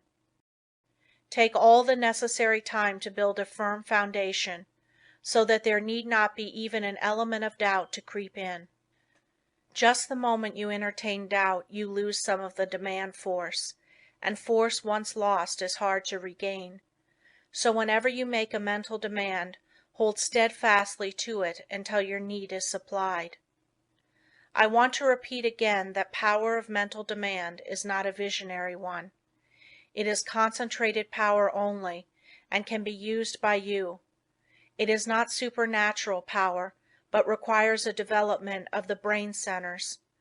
The outcome is sure when it is given with a strong, resolute determination. No person will advance to any great extent unless he recognizes this force within him. If you have not become aware of it, you have not made very much of a success of your life. It is this something that distinguishes that man from other men. It is this subtle power that develops strong personality. If you want a great deal, you must demand a great deal. Once you make your demand, anticipate its fulfillment. It depends upon us. We are rewarded according to our efforts. The power of mental demand can bring us what we want. We become what we determine to be. We control our destiny. Get the right mental attitude, then in accordance with your ability, you can gain success. And every man of average ability, the ordinary man that you see about you, can be really successful, independent, free of worry, his own master, if he can manage to do just two things. First, remain forever dissatisfied with what he is doing and what he has accomplished. Second, develop in his mind a belief that the word impossible was not intended for him. Build up in his mind the confidence that enables the mind to use its power. Many, especially the older men, will ask, "How can I build up that self-confidence in my brain? How can I, after months and years of discouragement, of dull plodding, suddenly conceive and carry out a plan for doing something that will make life worth while and change the monotonous routine? How can a man get out of a rut after he has been in it for years and has settled down to the slow jog trot that leads to the grave?" The answer is the thing can be done, and millions have done it. One of the names most honored among the great men of France is that of Littre, who wrote and compiled the great French dictionary, a monument of learning. He is the man whose place among the 40 immortals of France was taken by the great Pasteur when the latter was elected to the Academy. Littre began the work that makes him famous when he was more than 60 years old. Lesson 8. Concentration gives mental poise. You will find that the man that concentrates is well poised, whereas the man that allows his mind to wander is easily upset. When in this state, wisdom does not pass from the subconscious storehouse into the consciousness. There must be mental quiet before the two consciousnesses can work in harmony. When you are able to concentrate, you have peace of mind. If you are in the habit of losing your poise, form the habit of reading literature that has a quieting power. Just the second you feel your poise slipping, say, "Peace," and then hold this thought in mind, and you will never lose your self-control. There cannot be perfect concentration until there is peace of mind. So keep thinking peace, acting peace, until you are at peace with all the world. For when once you have reached this state, there will be no trouble to concentrate on anything you wish. When you have peace of mind, you are not timid or anxious or fearful or rigid, and you will not allow any disturbing thought to influence you. You cast aside all fears and think of yourself as a spark of the Divine Being, as a manifestation of the one universal principle that fills all space and time. Think of yourself thus as a child of the Infinite, possessing infinite possibilities. Write on a piece of paper, "I have the power to do and to be whatever I wish to do and be." Keep this mentally before you, and you will find the thought will be of great help to you. The mistake of concentrating on your business while away. In order to be successful today, you must concentrate, but don't become a slave to concentration and carry your business cares home. Just as sure as you do, you will be burning the life forces at both ends, and the fire will go out much sooner than was intended. Many men become so absorbed in their business that when they go to church they do not hear the preacher because their minds are on their business. If they go to the theater they do not enjoy it because their business is on their minds.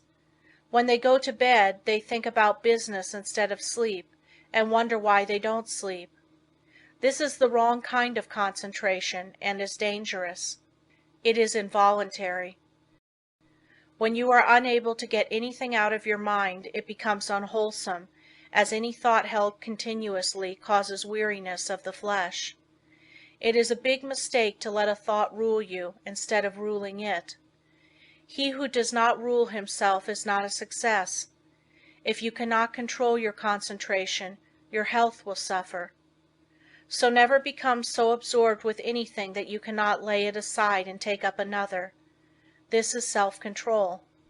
Concentration is paying attention to a chosen thought. Everything that passes before the eye makes an impression on the subconscious mind, but unless you pay attention to some certain thing, you will not remember what you saw. For instance, if you walk down a busy street without seeing anything that attracted your particular attention, you could not recall anything you saw. So you see only what attracts your attention. If you work, you only see and remember what you think about. When you concentrate on something, it absorbs your whole thought. Self-study valuable.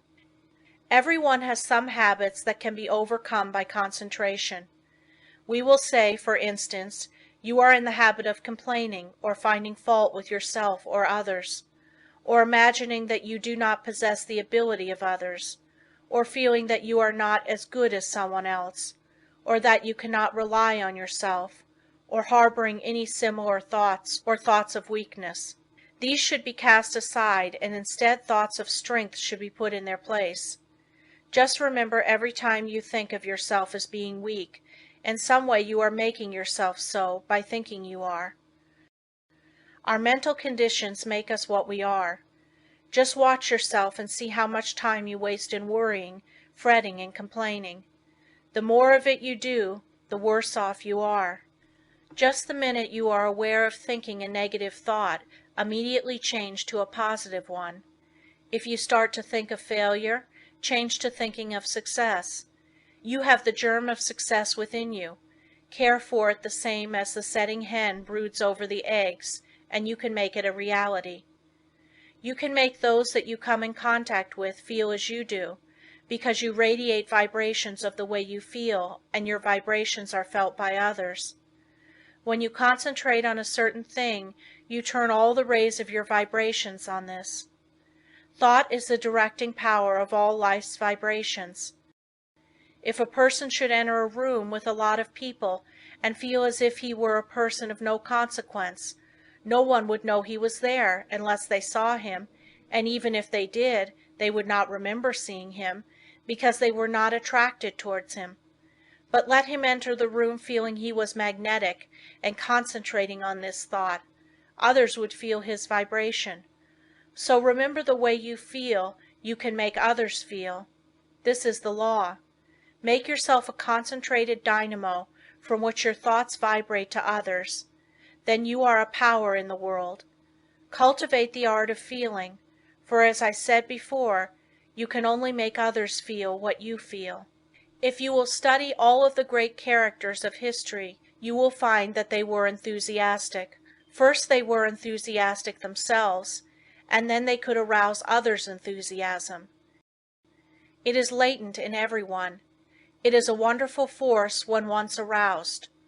All public men to be a success have to possess it. Cultivate it by concentration. Set aside some hour of the day wherein to hold rapt converse with the soul. Meditate with sincere desire and contrite heart, and you will be able to accomplish that which you have meditated on. This is the keynote of success. Think, speak, and act just as you wish to be, and you will be that which you wish to be. You are just what you think you are, and not what you may appear to be. You may fool others, but not yourself. You may control your life and actions just as you can control your hands. If you want to raise your hand, you must first think of raising it. If you want to control your life, you must first control your thinking. Easy to do, is it not? Yes, it is, if you will but concentrate on what you think about. For he only can that says he will. How can we secure concentration? To this question, the first and last answer must be, by interest and strong motive. The stronger the motive, the greater the concentration. Eustace Miller, M.D. The successful lives are the concentrated lives. The utterly helpless multitude that sooner or later have to be cared for by charity are those that were never able to concentrate, and who have become the victims of negative ideas. Train yourself so you will be able to concentrate your thought and develop your brain power and increase your mental energy, or you can be a slacker, a drifter, a quitter, or a sleeper. It all depends on how you concentrate or centralize your thoughts. Your thinking then becomes a fixed power, and you do not waste time thinking about something that would not be good for you. You pick out the thoughts that will be the means of bringing you what you desire, and they become a material reality. Whatever we create in the thought world will someday materialize. That is the law. Don't forget this. In the old days men drifted without concentration, but this is a day of efficiency, and therefore all our efforts must be concentrated if we are to win any success worth the name. Why people often do not get what they concentrate on. Because they sit down in hopeless despair and expect it to come to them. But if they will just reach out for it, with their biggest effort, they will find it is within their reach. No one limits us but ourselves. We are what we are today as the result of internal conditions. We can control the external conditions. They are subject to our will. Through our concentration we can attract what we want, because we become in rapport with the universal forces, from which we can get what we want. You have watched races, no doubt. They all line up together. Each has his mind set on getting to the goal before the others. This is one kind of concentration.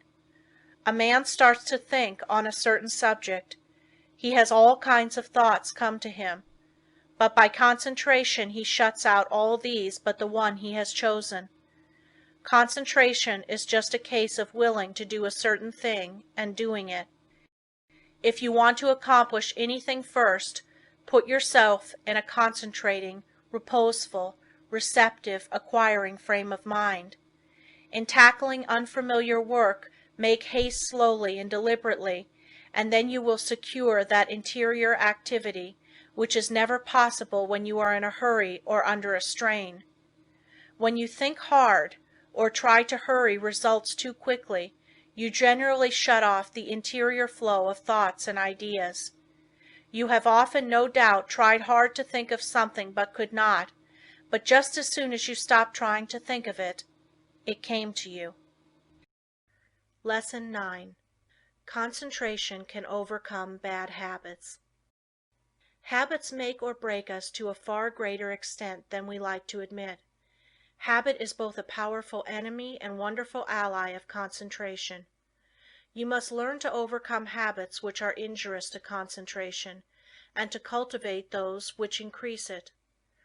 The large majority of people are controlled by their habits, and are buffeted around by them like waves of the ocean tossing a piece of wood. They do things in a certain way because of the power of habit. They seldom ever think of concentrating on why they do them this way or that, or study to see if they could do them in a better way. Now my object in this chapter is to get you to concentrate on your habits, so you can find out which are good and which are bad for you.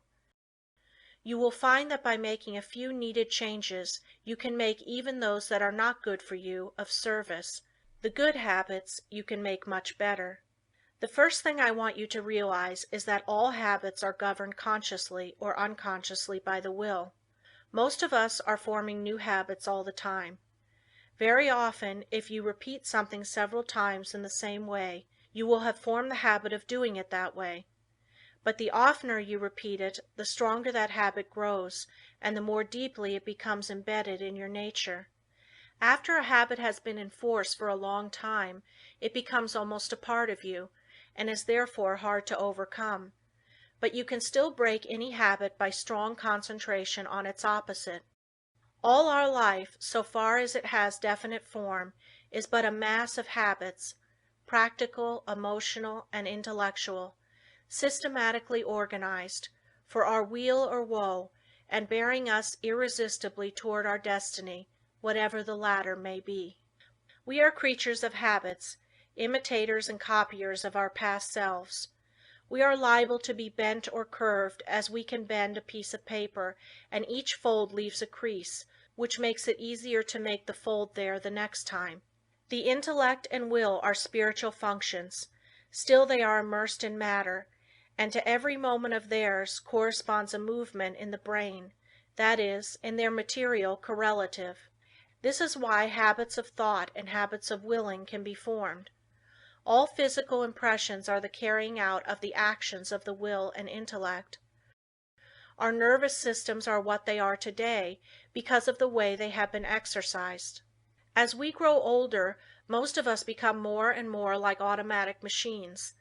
The habits we have formed increase in strength. We work in our old characteristic way. Your associates learn to expect you to do things in a certain way.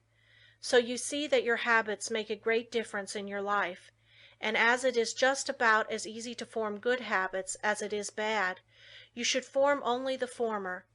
No one but yourself is responsible for your habits. You are free to form the habits that you should, and if everyone could realize the importance of forming the right kind of habits, what a different world this would be. How much happier everyone would be.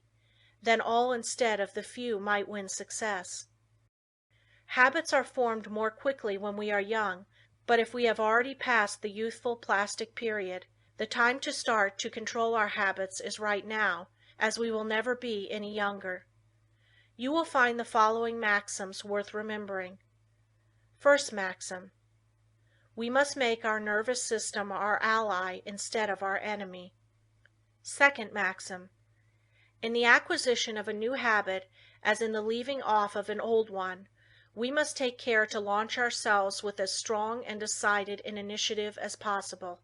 The man that is in the habit of doing the right thing from boyhood has only good motives, so it is very important for you that you concentrate assiduously on the habits that reinforce good motives. Surround yourself with every aid you can. Don't play with fire by forming bad habits. Make a new beginning today. Study why you have been doing certain things. If they are not for your good, shun them henceforth. Don't give in to a single temptation, for every time you do, you strengthen the chain of bad habits. Every time you keep a resolution, you break the chain that enslaves you. Third maxim: never allow an exception to occur till the new habit is securely rooted in your life. Here is the idea: you never want to give in until the new habit is fixed, else you undo all that has been accomplished by previous efforts. There are two opposing inclinations. One wants to be firm, and the other wants to give in. By your will you can become firm, through repetition. Fortify your will to be able to cope with any and all opposition. Fourth maxim: seize the very first possible opportunity to act on every resolution you make, and on every emotional prompting you may experience in the direction of the habits you aspire to gain.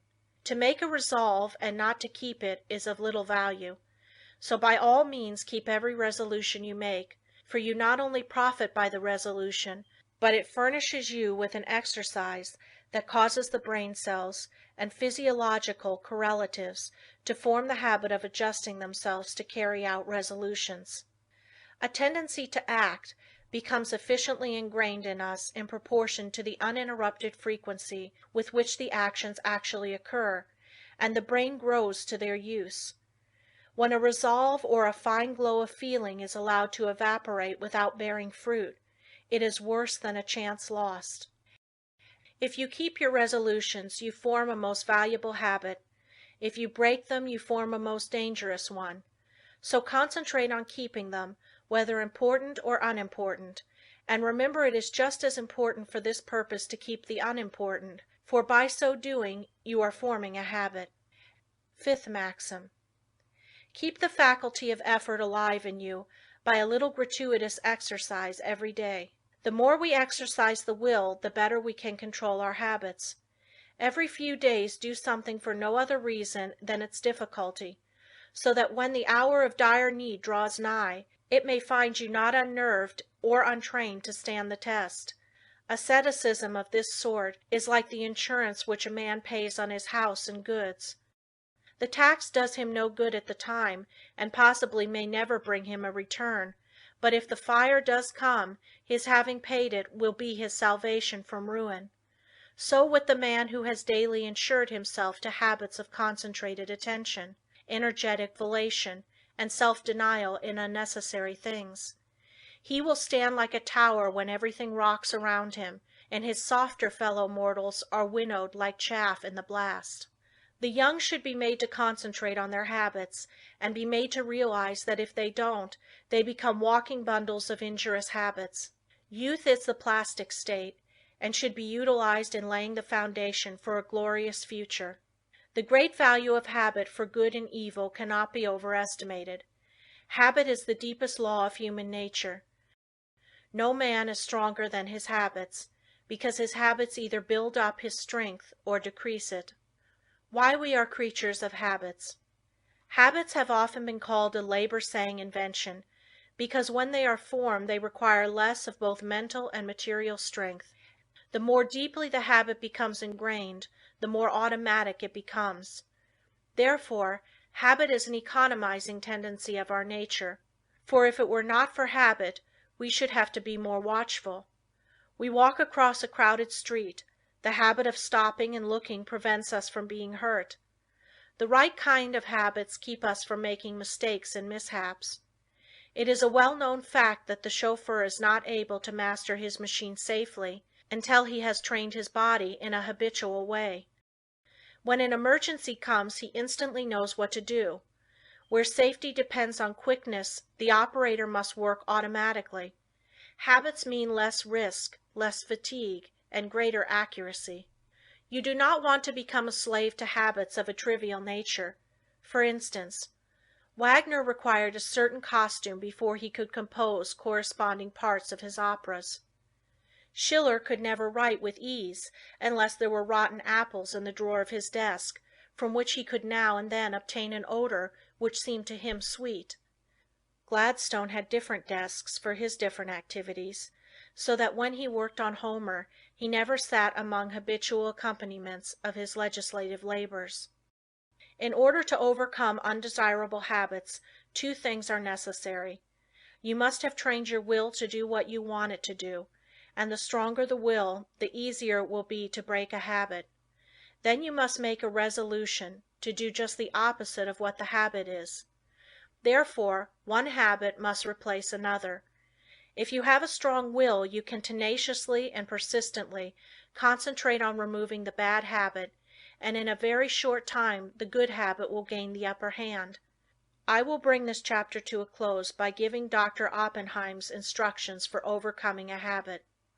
If you want to abolish a habit, and its accumulated circumstances as well, you must grapple with the matter as earnestly as you would with a physical enemy. You must go into the encounter with all tenacity of determination, with all fierceness of resolve, yea, even with a passion for success that may be called vindictive. No human enemy can be insidious, so persevering, as unrelenting as an unfavorable habit. It never sleeps, it needs no rest. It is like a parasite that grows with the growth of the supporting body, and like a parasite, it can best be killed by violent separation and crushing. When life is stormy and all seems against us, that is when we often acquire wrong habits, and it is then that we have to make a gigantic effort to think and speak as we should, and even though we may feel the very reverse at that moment, The tiniest effort will be backed up by a tremendous power and will lift us to a realization never felt before. It is not in the easy, contented moments of our life that we make our greatest progress, for then it requires no special effort to keep in tune. But it is when we are in the midst of trials and misfortunes, when we think we are sinking, being overwhelmed, then it is important for us to realize that we are linked to a great power, and if we live as we should, there is nothing that can occur in life which could permanently injure us, nothing can happen that should disturb us. So always remember you have within you unlimited power, ready to manifest itself in the form which fills our need at the moment. If when we have something difficult to solve, we would be silent like the child, we can get the inspiration when it comes. We will know how to act. We will find there is no need to hurry or disturb ourselves. That it is always wiser to wait for guidance from within than to act on impulse from without. Lesson 10. Business results through concentration. A successful business is not usually the result of chance. Neither is a failure the result of luck. Most failures could be determined in advance if the founders had been studied. It is not always possible to start a money-making business at the start. Usually a number of changes have to be made. Plans do not work out as their creators thought they would. They may have to be changed a little, broadened it may be, here and there, and as you broaden your business, you broaden your power to achieve. You gain an intense and sustained desire to make your business a success. When you start a business, you may have but a vague notion of the way you will conduct it. You must fill in the details as you go along. You must concentrate on these details. As you straighten out one after another, others will require attention.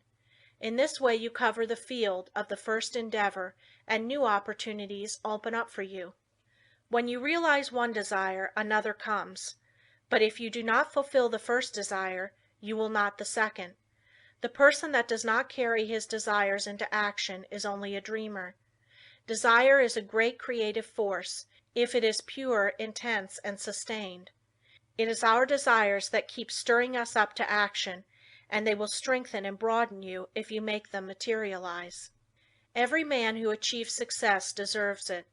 When he first started out, he did not understand how to solve the problems that afterwards presented themselves, but he did each thing as it came up in the very best way that he could, and this developed his power of doing bigger things. We become masters of business by learning to do well whatever we attempt. The man that has thorough knowledge of his business can of course direct it much more easily and skillfully than the man who lacks that knowledge. The skilled business director can sit in his private office and still know accurately what is actually being done. He knows what should be done in any given time, and if it is not accomplished, he knows that his employees are not turning out the work that they should. It is then easy to apply the remedy. Business success depends on well-concentrated efforts. You must use every mental force you can muster. The more these are used, the more they increase.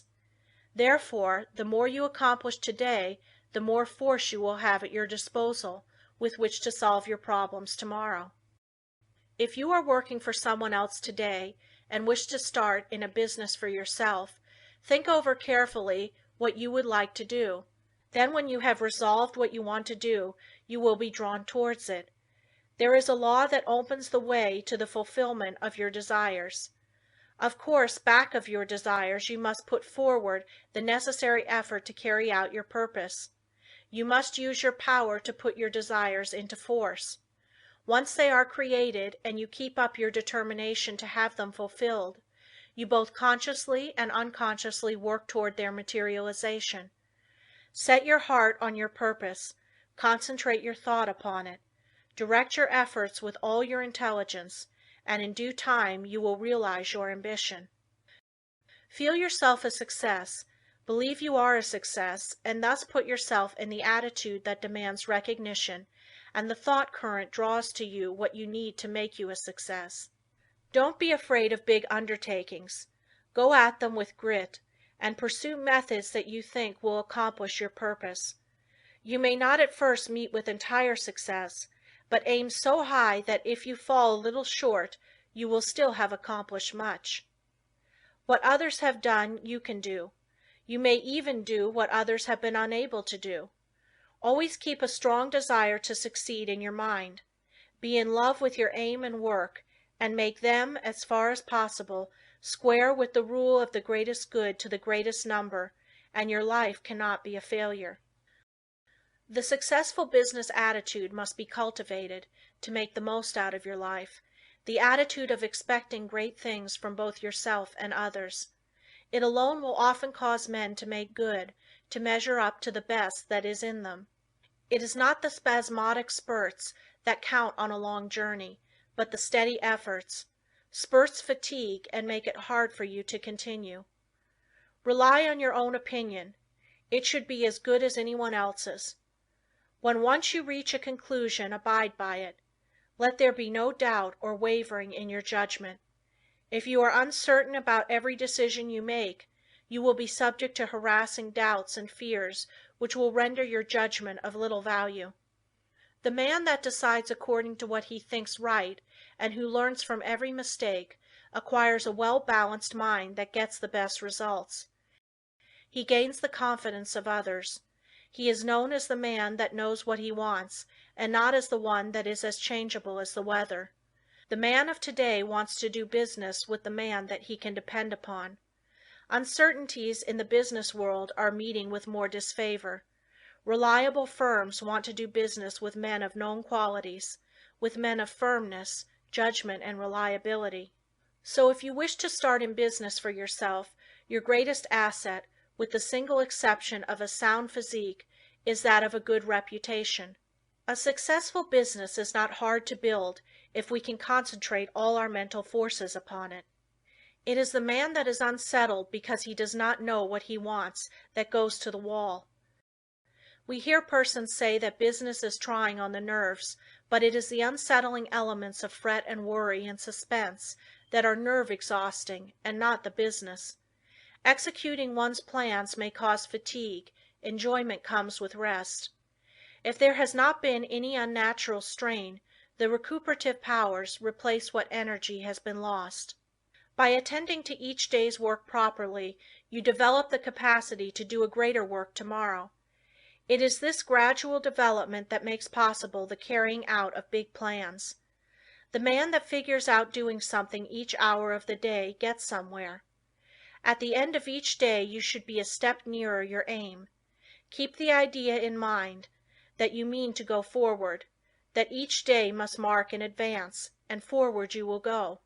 You do not even have to know the exact direction, so long as you are determined to find the way. But you must not turn back once you have started.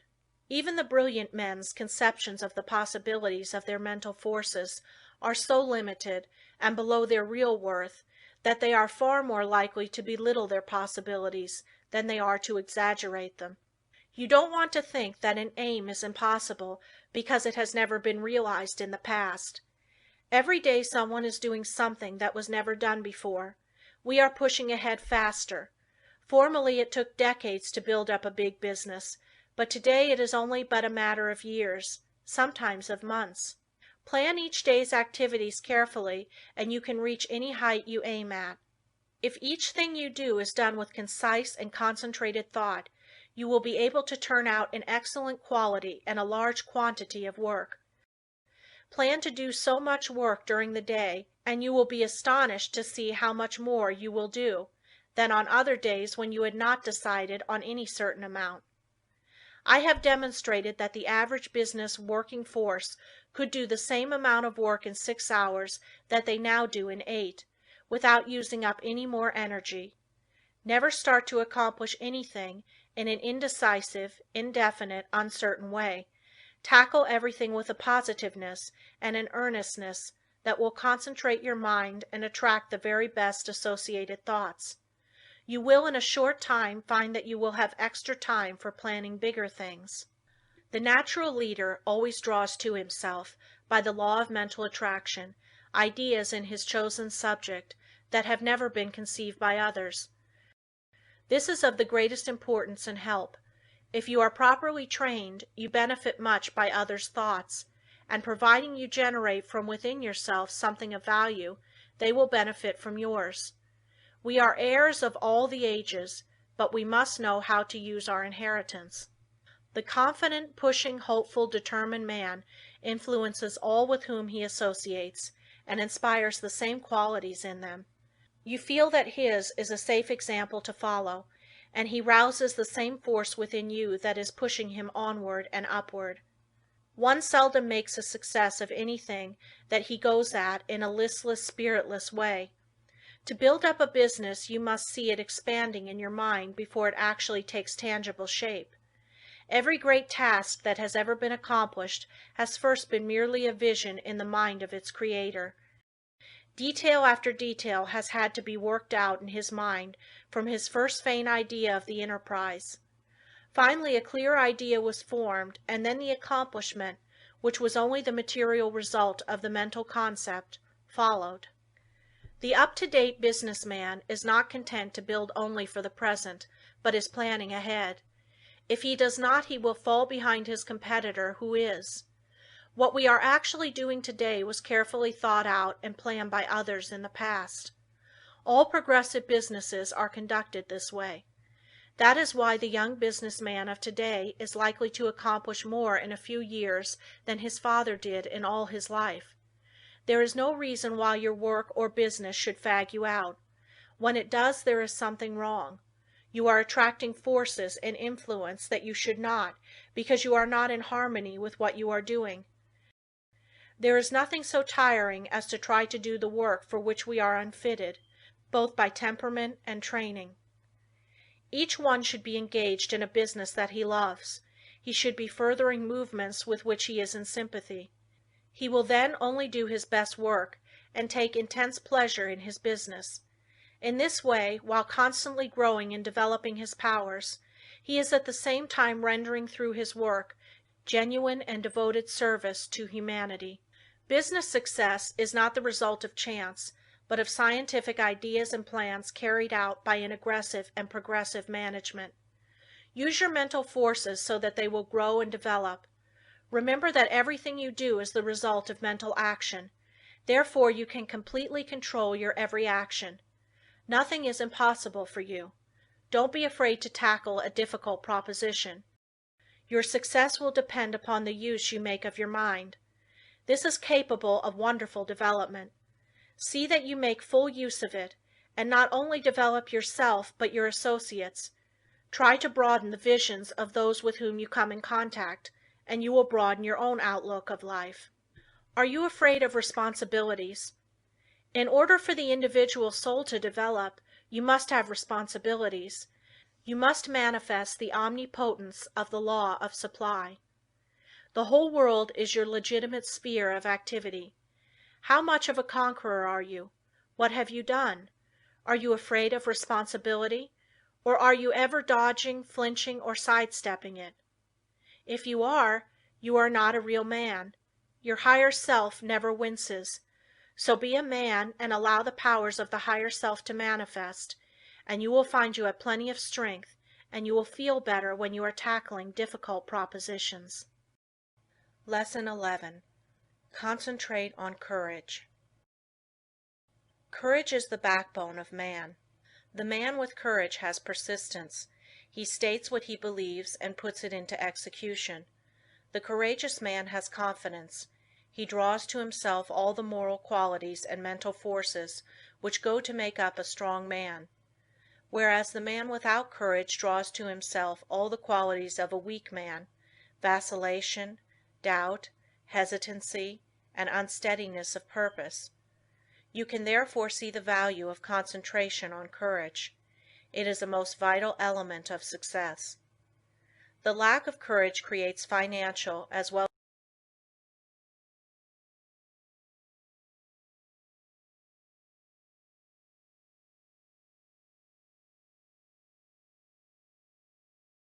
and failure is naturally the almost inevitable result. This is a subject well worthy of your study. Look upon everything within your power as a possibility instead of as merely a probability, and you will accomplish a great deal more, because by considering a thing as impossible, you immediately draw to yourself all the elements that contribute to failure. Lack of courage destroys your confidence in yourself.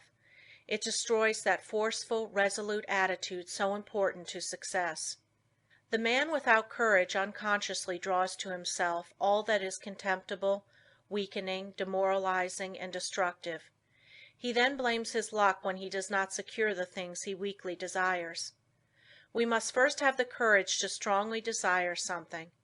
A desire to be fulfilled must be backed by the strength of all our mental forces. Such a desire has enough commanding force to change all unfavorable conditions. The man with courage commands, whether be on the battlefield or in business life. What is courage? It is the will to do. It takes no more energy to be courageous than to be cowardly. It is a matter of the right training in the right way. Courage concentrates the mental forces on the task at hand. It then directs them thoughtfully, steadily, deliberately, while attracting all the forces of success toward the desired end. Cowardice, on the other hand, dissipates both our mental and moral forces, thereby inviting failure. As we are creatures of habit, we should avoid persons that lack courage. They are easy to discover because of their habits of fear in attacking new problems. The man with courage is never afraid. Start out today with the idea that there is no reason why you should not be courageous. If any fear thoughts come to you, cast them off as you would the deadly viper. Form the habit of never thinking of anything unfavorable to yourself or anyone else. In dealing with difficulties, new or old, hold ever the thought, I am courageous. Whenever a doubt crosses the threshold of your mind, banish it. Remember, you as a master of your mind control its every thought, and here is a good one to often affirm. I have courage because I desire it, because I need it, because I use it, and because I refuse to become such a weakling as a cowardice produces. There is no justification for the loss of courage. The evils by which you will almost certainly be overwhelmed without it are far greater than those which courage will help you to meet and overcome.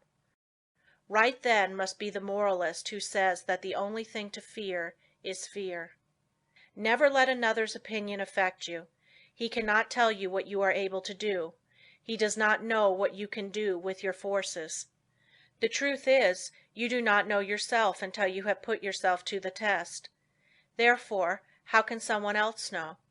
Almost all wonderful achievements have been accomplished after it has been thoroughly demonstrated that they were impossibilities. Once we understand the law, all things are possible. If they were impossibilities, we could not conceive them. Just the moment you allow someone to influence you against what you think is right, you lose that confidence in yourself that inspires courage, and carries with it all the forces which courage creates. Just the moment you begin to swerve in your plan, you begin to carry out another's thought and not your own. You become the directed and not the director. You forsake the courage and resolution of your own mind, and you therefore lack the very forces that you need to sustain and carry out your work. Instead of being self-reliant, you become timid, and this invites failure. When you permit yourself to be influenced from your plan by another, you are unable to judge as you should, because you have allowed another's influence to deprive you of your courage and determination, without absorbing any of his in return, so you are in much the same predicament as you would be in if you turned over all your worldly possessions to another without getting value received. Concentrate on just the opposite of fear, want, poverty, sickness, etc. Never doubt your own ability. You have plenty, if you will just use it. A great many men are failures because they doubt their own capacity. Instead of building up strong mental forces which would be of the greatest use to them, their fear thoughts tear them down. Fear paralyzes energy. It keeps us from attracting the forces that go to make up success. Fear is the worst enemy we have. There are few people that really know that they can accomplish much. They desire the full extent of their powers, but alas, it is only occasionally that you find a man that is aware of the great possibilities within him. When you believe with all your mind and heart and soul that you can do something, you thereby develop the courage to steadily and confidently live up to that belief. You have now gone a long way towards accomplishing it. The chances are that there will be obstacles, big and little, in your way, but resolute courage will overcome them and nothing else will. Strong courage eliminates the injurious and opposing forces by summoning their masters, the yet stronger forces that will serve you. Courage is yours for the asking. All you have to do is to believe in it, claim it, and use it. To succeed in business, believe that it will be successful, assert that it is successful, and work like a beaver to make it so. Difficulties soon melt away before the courageous. One man of courage can fire with his spirit a whole army of men, whether it be military or industrial, because courage, like cowardice, is contagious. The man of courage overcomes the trials and temptations of life. He commands success. He renders sound judgment. He develops personal influence and a forceful character, and often becomes the mentor of the community which he serves. How to overcome depression and melancholia. Both of the former are harmful and make you unhappy. These are states that can be quickly overcome through concentrating more closely on the higher self, for when you do, you cut off the connection with the harmful force currents. You can also drive away moods by simply choosing and fully concentrating on an agreeable subject. Through willpower and thought control, we can accomplish anything we want to do. There is wonderful inherent power within us all, and there is never any sufficient cause for fear except ignorance. Every evil is but the product of ignorance, and every one that possesses the power to think has the power to overcome ignorance and evil. The pain that we suffer from doing evil are but the lessons of experience, and the object of the pain is to make us realize our ignorance. When we become depressed, it is evidence that our thought faculties are combining improperly, and thereby attracting the wrong force currents. All that is necessary to do is to exercise the will and concentrate upon happy subjects. I will only think of subjects worthy of my higher self and its powers. Lesson 12. Concentrate on wealth. It was never intended that man should be poor. When wealth is obtained under the proper conditions, it broadens the life. Everything has its value. Everything has a good use and a bad use. The forces of mind, like wealth, can be directed either for good or evil. A little rest will recreate forces. Too much rest degenerates into laziness and brainless dreaming longings. If you acquire wealth unjustly from others, you are misusing your forces, but if your wealth comes through the right sources, you will be blessed. Through wealth we can do things to uplift ourselves and humanity. Wealth is many persons' goal. It therefore stimulates their endeavor. They long for it in order to dress and live in such a way as to attract friends. Without friends they would not be so particular of their surroundings. The fact is, the more attractive we make ourselves and our surroundings, the more inspiring are their influences. It is not conducive to proper thought to be surrounded by conditions that are uncongenial and unpleasant. So the first step toward acquiring wealth is to surround yourself with helpful influences. To claim for yourself an environment of culture, place yourself in it and be molded by its influences. Most great men of all ages have been comparatively rich. They have made or inherited money. Without money they could not have accomplished what they did. The man engaged in physical drudgery is not likely to have the same high ideals as the man that can command comparative leisure. Wealth is usually the fruit of achievement. It is not, however, altogether the result of being industrious. Thousands of persons work hard who never grow wealthy. Others with much less effort acquire wealth. Seeing possibilities is another step toward acquiring wealth. A man may be as industrious as he can possibly be, but if he does not use his mental forces, he will be a laborer, to be directed by the man that uses to good advantage his mental forces.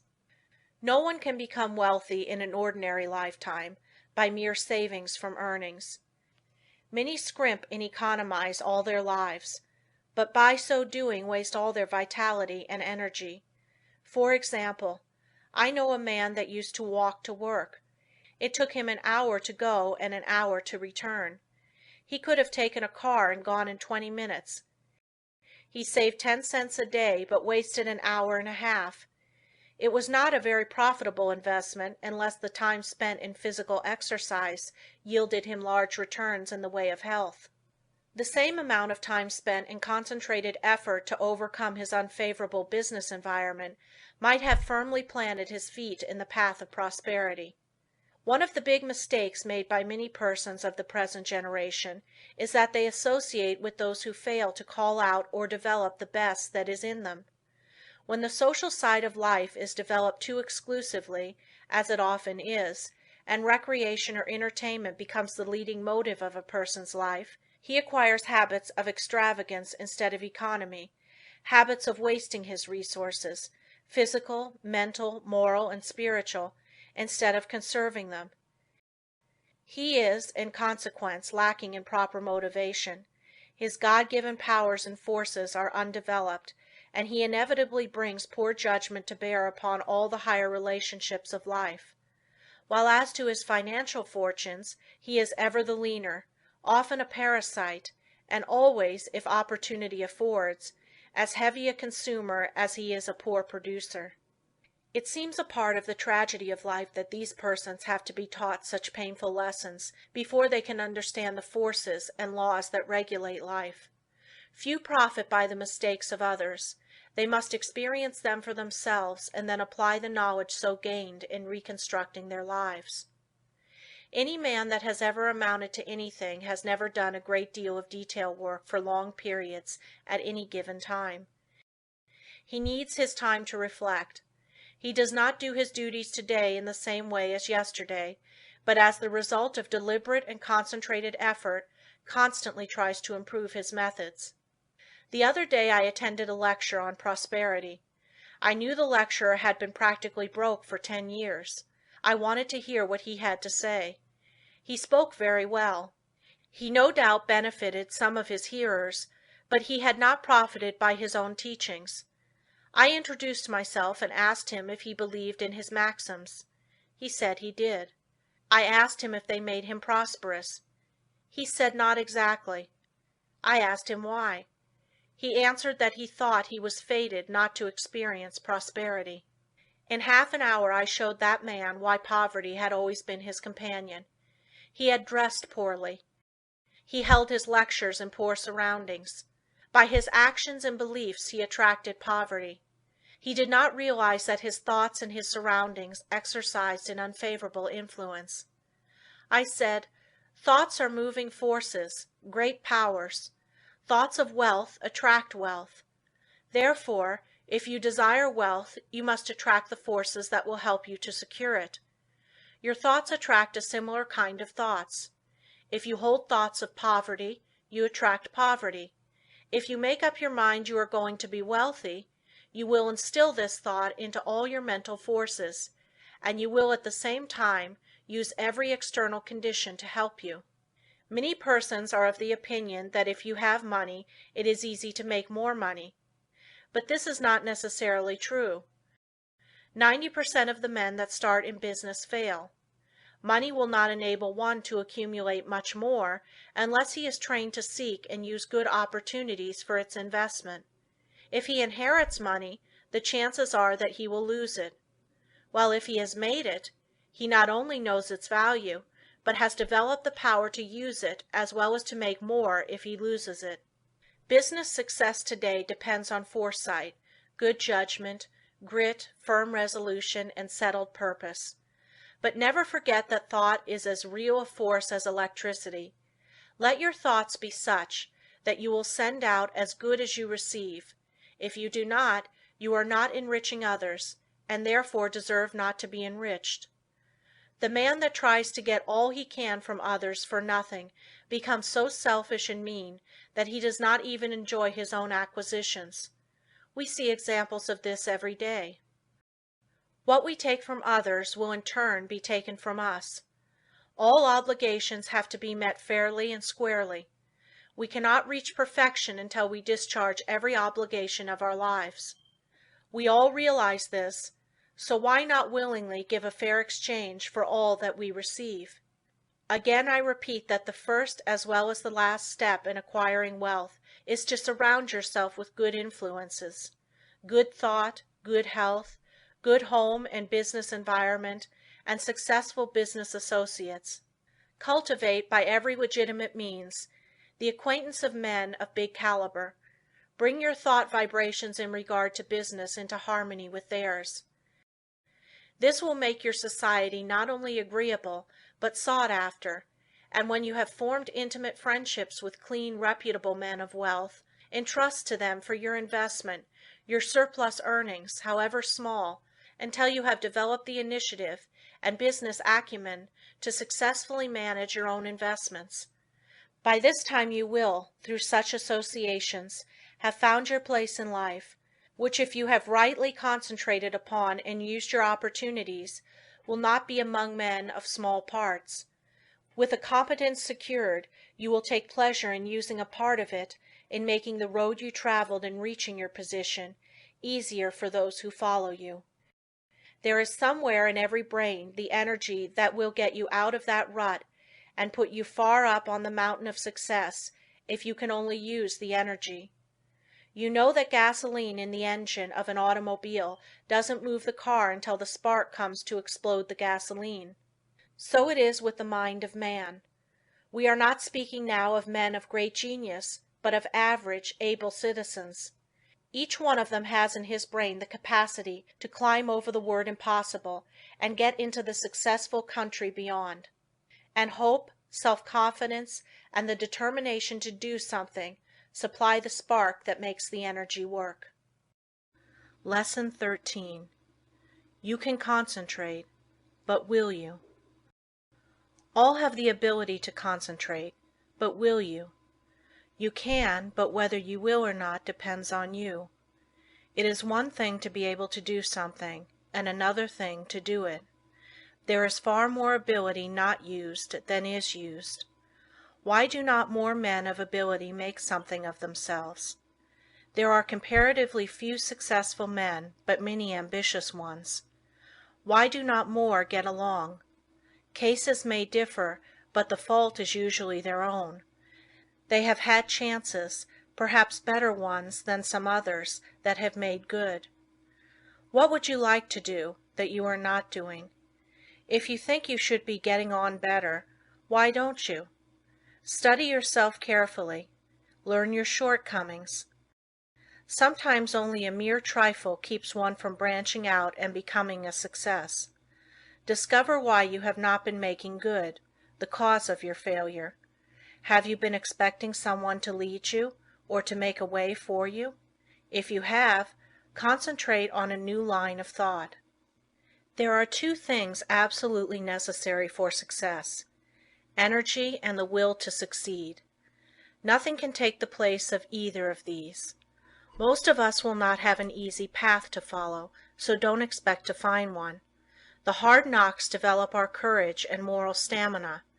The persons that live in an indolent and slipshod way never have any.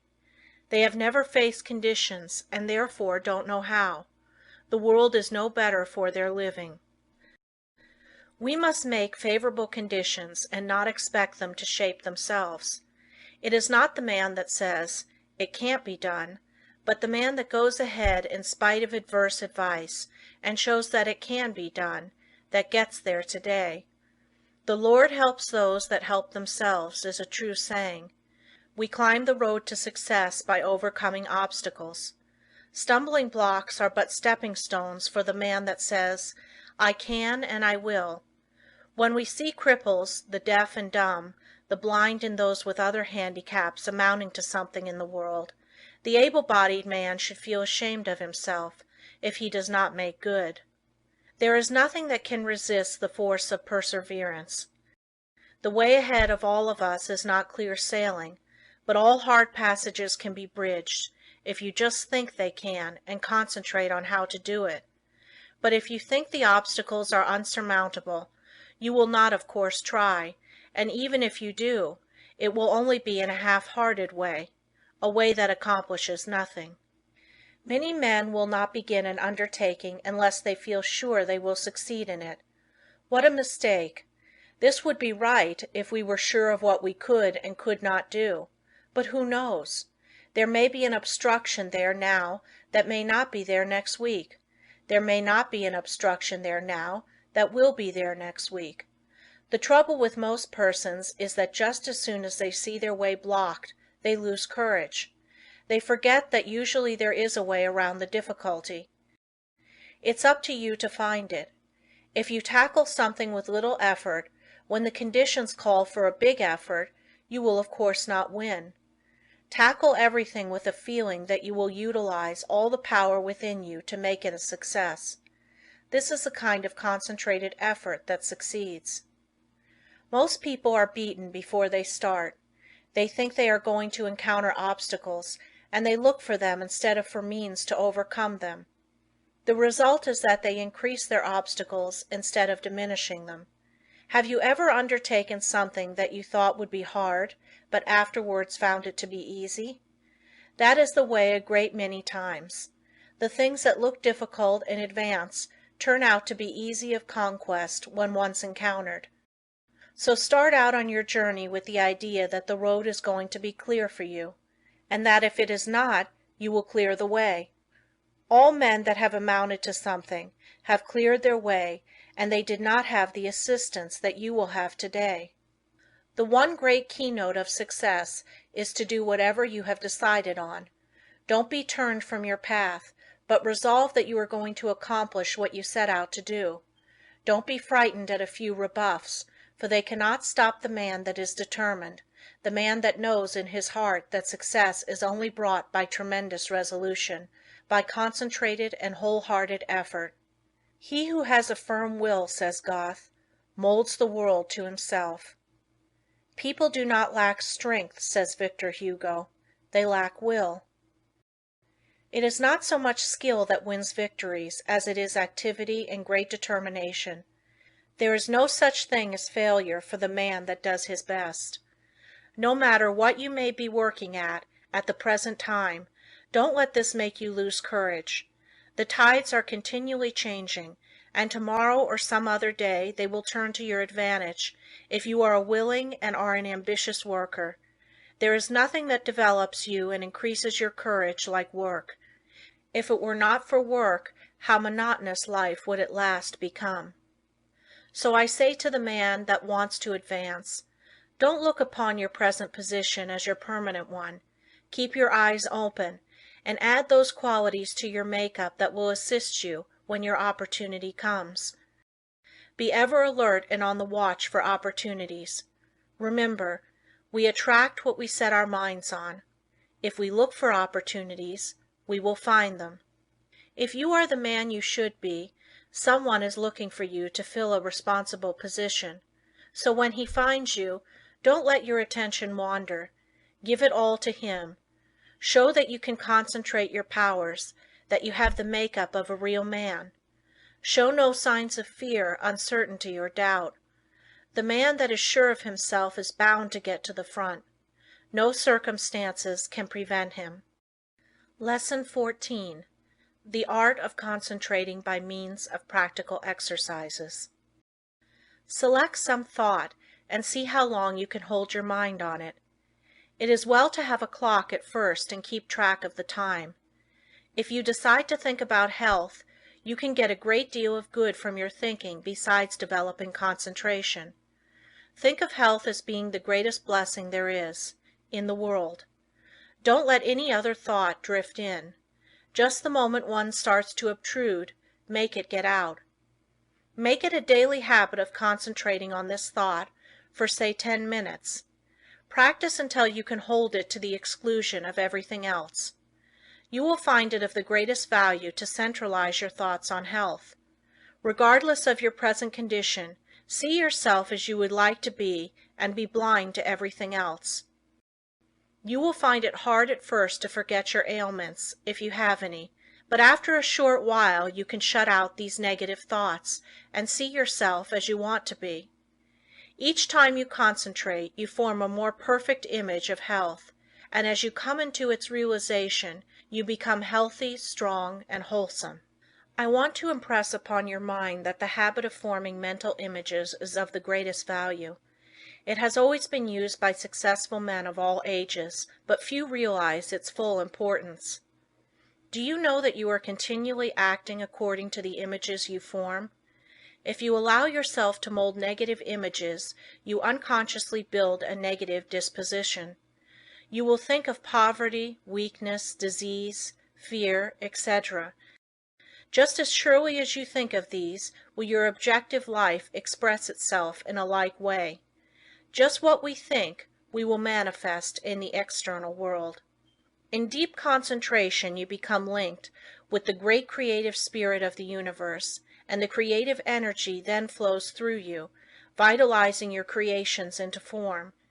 In deep concentration your mind becomes attuned with the infinite and registers the cosmic intelligence and receives its messages. You become so full of the cosmic energy that you are literally flooded with divine power. This is a most desired state.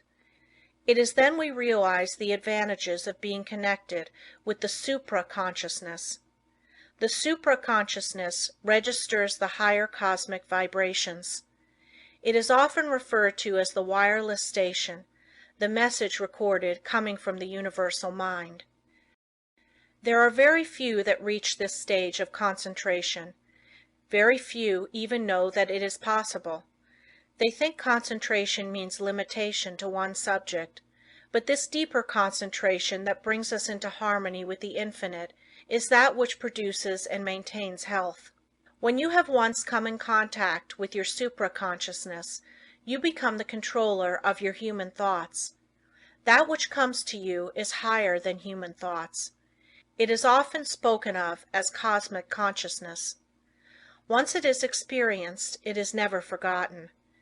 Naturally, it requires a good deal of training to reach this state, but when you do, it becomes easier each time to do, and in the course of time you can become possessed of power which was unknown to you before.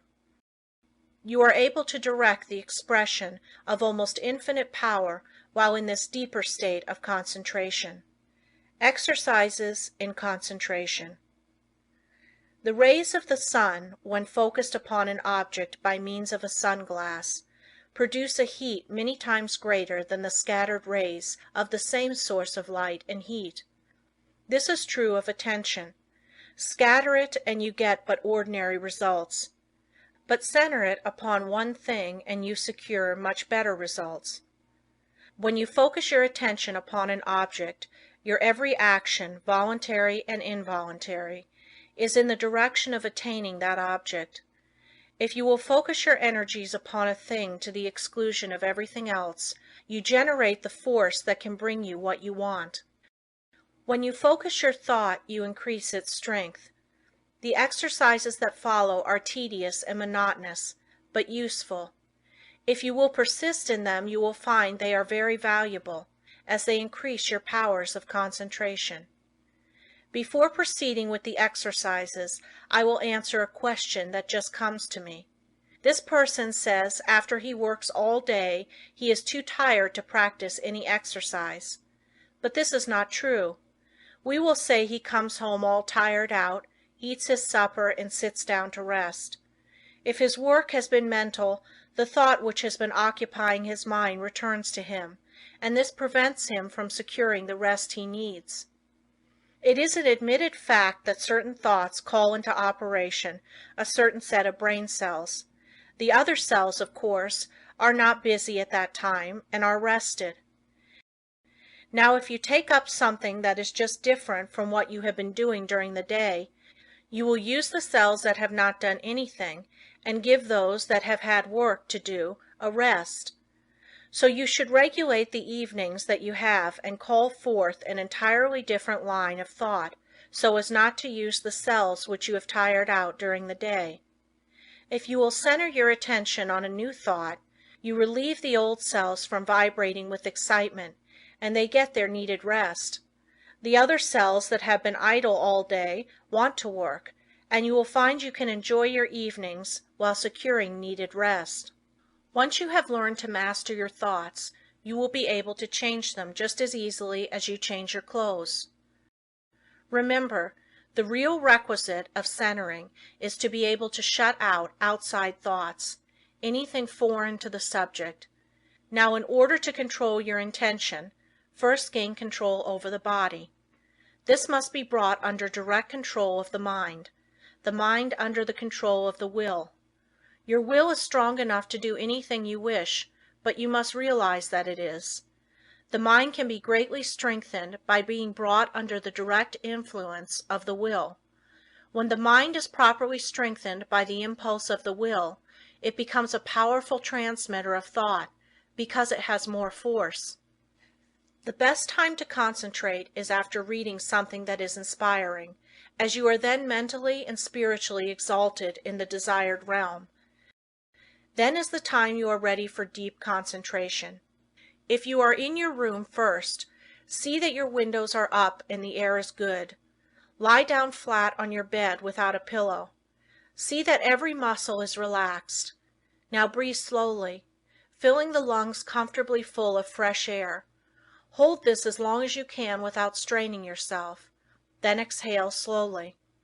Exhale in an easy, rhythmic way. Breathe this way for 5 minutes, letting the divine breath flow through you, which will cleanse and rejuvenate every cell of brain and body. You are then ready to proceed. Now think how quiet and relaxed you are. You can become enthusiastic over your condition. Just think of yourself as getting ready to receive knowledge that is far greater than you have ever received before. Now relax and let the Spirit work in and through you and assist you to accomplish what you wish. Don't let any doubts or fears enter. Just feel that what you wish is going to manifest. Just feel it already has. In reality, it has. For just the minute you wish a thing to be done, it manifests in the thought world. Whenever you concentrate, just believe it is a success. Keep up this feeling and allow nothing to interfere, and soon you will find you have become the master of concentration. You will find that this practice will be of wonderful value to you, and that rapidly you will be learning to accomplish anything that you undertake. It will be necessary to first train the body to obey the commands of the mind. I want you to gain control over your muscular movements. The following exercise is especially good in assisting you to acquire perfect control of the muscles. Exercise 1. Sit in a comfortable chair and see how still you can keep. This is not as easy as it seems. You will have to center your attention on sitting still. Watch and see that you are not making any involuntary muscular movements. By a little practice you will find you are able to sit still without a movement of the muscles for 15 minutes. At first I advise sitting in a relaxed position for 5 minutes. After you are able to keep perfectly still, increase the time to 10 minutes and then to 15. This is as long as it is necessary, but never strain yourself to keep still. You must be relaxed completely. You will find this habit of relaxing is very good. Exercise 2. Sit in a chair with your head up and your chin out, shoulders back. Raise your right arm until it is on the level with your shoulder, pointing to your right. Look around with head only, and fix your gaze on your fingers, and keep the arm perfectly still for 1 minute. Do the same exercise with left arm. When you are able to keep the arm perfectly steady, increase the time until you are able to do this 5 minutes with each arm. Turn the palm of the hand downward when it is outstretched, as this is the easiest position. If you will keep your eyes fixed on the tips of your fingers, you will be able to tell if you are keeping your arm perfectly still. Exercise 3. Fill a small glass of water and grasp it by the fingers. Put the arm directly in front of you. Now fix the eyes upon the glass and try to keep the arm so steady that no movement will be noticeable. Do this first for 1 moment and then increase it to 5. Do the exercise with first one arm and then the other. Exercise 4. Watch yourself during the day and see that your muscles do not become tense or strained. See how easy and relaxed you can keep yourself. See how poised you can be at all times. Cultivate a self-poised manner instead of a nervous, strained appearance. This mental feeling will improve your carriage and demeanor. Stop all useless gestures and movements of the body. These mean that you have not proper control over your body. After you have acquired this control, notice how ill at ease people are that they have not gained this control. I have just been sizing up a salesman that has just left me. Part of his body kept moving all the time. I just felt like saying to him, "Do you know how much better appearance you would make if you would just learn to speak with your voice instead of trying to express what you say with your whole body?" Just watch those that interview you and see how they lack poise. Get rid of any habit you have of twitching or jerking any part of your body. You will find you make many involuntary movements. You can quickly stop any of these by merely centering your attention on the thought, "I will not." If you are in the habit of letting noises upset you, just exercise control. When the door slams or something falls, etc., just think of these as exercises in self-control. You will find many exercises like this in your daily routine. The purpose of the above exercises is to gain control over the involuntary muscular movement, making your actions entirely voluntary. The following exercises are arranged to bring your voluntary muscles under the control of the will, so that your mental forces may control your muscular movements. Exercise 5. Move your chair up to a table, placing your hands upon it, clenching the fists, keeping the back of the hand on the table, and the thumb doubled over the fingers. Now fix your gaze upon the fist for a while, then gradually extend the thumb, keeping your whole attention fixed upon the act, just as if it was a matter of great importance. Then gradually extend your first finger, then your second, and so on, until you open the rest. Then reverse the process, closing first, the last one opened, and then the rest, and finally you will have the fist again in the original position with the thumb closed over the finger. Do this exercise with the left hand. Keep up this exercise first with one hand, and then the other, until you have done it 5 times with each hand. In a few days you can increase it to 10 times. The chances are that the above exercises will at first make you tired, but it is important for you to practice these monotonous exercises so you can train your attention. It also gives you control over your muscular movement. The attention, of course, must be kept closely on each movement of the hand. If it is not, you will of course lose the value of the exercise. Exercise 6. Put the right hand on knee, both fingers and thumb closed, except the first finger, which points out in front of you. Then move the finger slowly from side to side, keeping the attention fixed upon the end of the finger. You can make up a variety of exercises like these. It is good training to plan out different ones. The main point you should keep in mind is that the exercise should be simple and that the attention should be firmly fixed upon the moving part of the body. You will find your attention will not want to be controlled and will try to drift to something more interesting. This is just where these exercises are of value, and you must control your attention and see it is held in the right place and does not wander away. You may think these exercises very simple and of no value, but I promise you in a short time you will notice that you have a much better control over your muscular movements, carriage and demeanor, and that you will find that you have greatly improved your power of attention and can center your thoughts on what you do, which of course will be very valuable. No matter what you may be doing, imagine that it is your chief object in life. Imagine that you are not interested in anything else in the world but what you are doing. Do not let your attention get away from the work you are at. Your attention will no doubt be rebellious, but control it and do not let it control you. When once you conquer the rebellious attention, you have achieved a greater victory than you can realize at the time. Many times afterwards you will be thankful you have learned to concentrate your closest attention upon the object at hand. Let no day go by without practicing concentrating on some familiar object that is uninteresting. Never choose an interesting object, as it requires less attention. The less interesting it is, the better the exercise will it be. After a little practice you will find you can center your attention on uninteresting subjects at will. The person that can concentrate can gain full control over his body and mind, and be the master of his inclinations, not their slave. When you can control yourself, you can control others. You can develop a will that will make you a giant compared with the man that lacks willpower. Try out your willpower in different ways until you have it under such control that as soon as you decide to do a thing, you go ahead and do it. Never be satisfied with the "I did fairly well" spirit, but put forward your best efforts. Be satisfied with nothing else. When you have gained this, you are the man you were intended to be. Exercise 7. Concentration increases the sense of smell.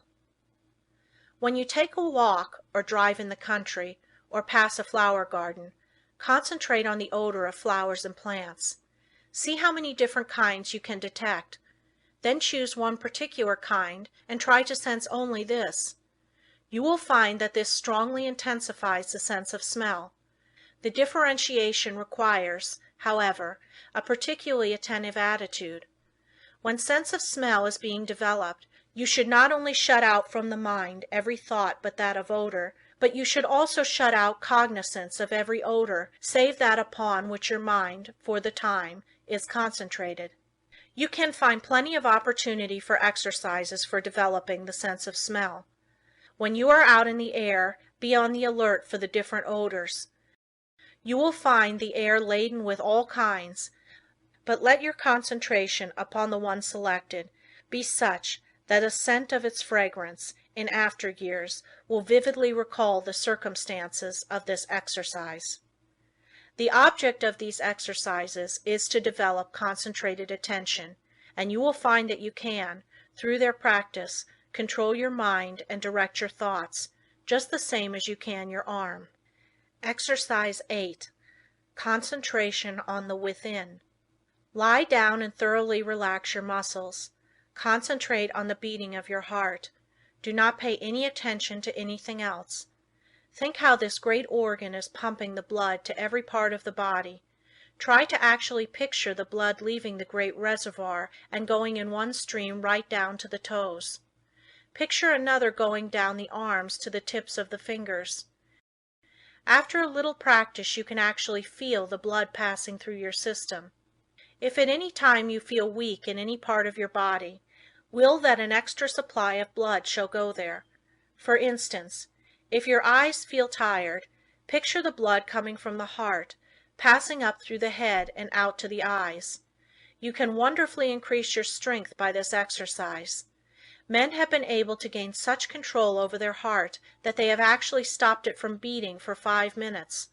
This, however, is not without danger, and it is not to be practiced by the novice. I have found the following a very helpful exercise to take just before going to bed and on rising in the morning. Say to yourself, "Every cell in my body thrills with life. Every part of my body is strong and healthy." I have known a number of people to greatly improve their health in this way. You become what you picture yourself to be. If your mind thinks of sickness in connection with self, you will be sick. If you imagine yourself in strong, vigorous health, the image will be realized. You will be healthy. Exercise 9. Concentrating on sleep. What is known as the water method is, although very simple, very effective in inducing sleep. Put a full glass of clear water on a table in your sleeping room. Sit in a chair beside the table and gaze into the glass of water and think how calm it is. Then picture yourself getting into just as calm a state. In a short time you will find the nerves becoming quiet and you will be able to go to sleep. Sometimes it is good to picture yourself becoming drowsy to induce sleep, and again, the most persistent insomnia has been overcome by one thinking of himself as some innate object, for instance, a hollow log in the depths of the cool, quiet forest. Those who are troubled with insomnia will find these sleep exercises that quiet the nerves very effective. Just keep the idea in your mind that there is no difficulty in going to sleep. Banish all fears of insomnia. Practice these exercises and you will sleep. By this time you should have awakened to the possibilities of concentration and have become aware of the important part it plays in your life. Exercise 10. Concentration will save energy and appearance. Watch yourself and see if you are not in the habit of moving your hands, thumping something with your fingers, or twirling your mustache. Some have the habit of keeping their feet going, as for instance, tapping them on the floor. Practice standing before a mirror and see if you are in the habit of frowning or causing wrinkles to appear in the forehead. Watch others and see how they needlessly twist their faces in talking. Any movement of the face that causes the skin to wrinkle will eventually cause a permanent wrinkle. As the face is like a piece of silk, you can make a fold in it a number of times, and it will straighten out of itself, but if you continue to make a fold in it, it will in time be impossible to remove it. By concentration, you can stop the worry habit. If you are in the habit of worrying over the merest trifles, just concentrate on this a few minutes and see how needless it is. If you are also in the habit of becoming irritable or nervous at the least little thing, check yourself instantly when you feel yourself becoming so. Start to breathe deeply. Say, "I will not be so weak. I am a master of myself," and you will quickly overcome your condition. Exercise 11. By concentration, you can control your temper. If you are one of those that flare up at the slightest provocation and never try to control yourself, just think this over a minute. Does it do you any good? Do you gain anything by it? Doesn't it put you out of poise for some time? Don't you know that this grows on you and will eventually make you despised by all that have any dealings with you? Everyone makes mistakes, and instead of becoming angry at their perpetrators, just say to them, "Be more careful next time." This thought will be impressed on them, and they will be more careful. But if you continually complain about their making a mistake, the thought of a mistake is impressed on them, and they will be more likely to make mistakes in the future. All lack of self-control can be conquered, if you will but learn to concentrate. Many of you that read this may think you are not guilty of either of these faults, but if you will carefully watch yourself, you will probably find that you are, and if this is so, you will be greatly helped by repeating this affirmation each morning. I am going to try today not to make a useless gesture, or to worry over trifles, or become nervous or irritable. I intend to be calm, and in no difference what may be the circumstances, I will control myself. Henceforth, I resolve to be free from all signs that show lack of self-control. At night, quickly review your actions during the day and see how fully you realized your aim. At first you will, of course, have to plead guilty of violation a few times, but keep on, and you will soon find that you can live up to your ideal. After you have once gained self-control, however, don't relinquish it. For some time it will still be necessary to repeat the affirmation in the morning and square your conduct with it in the evening.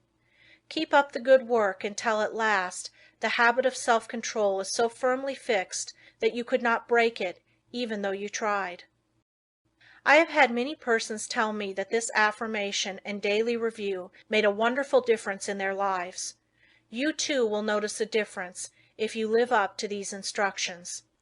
Exercise 12. Practice talking before a glass. Make 2 marks on your mirror on a level with your eyes, and think of them as 2 human eyes looking into yours. Your eyes will probably blink a little at first. Do not move your head, but stand erect. Concentrate all your thoughts on keeping your head perfectly still. Do not let another thought come into your mind.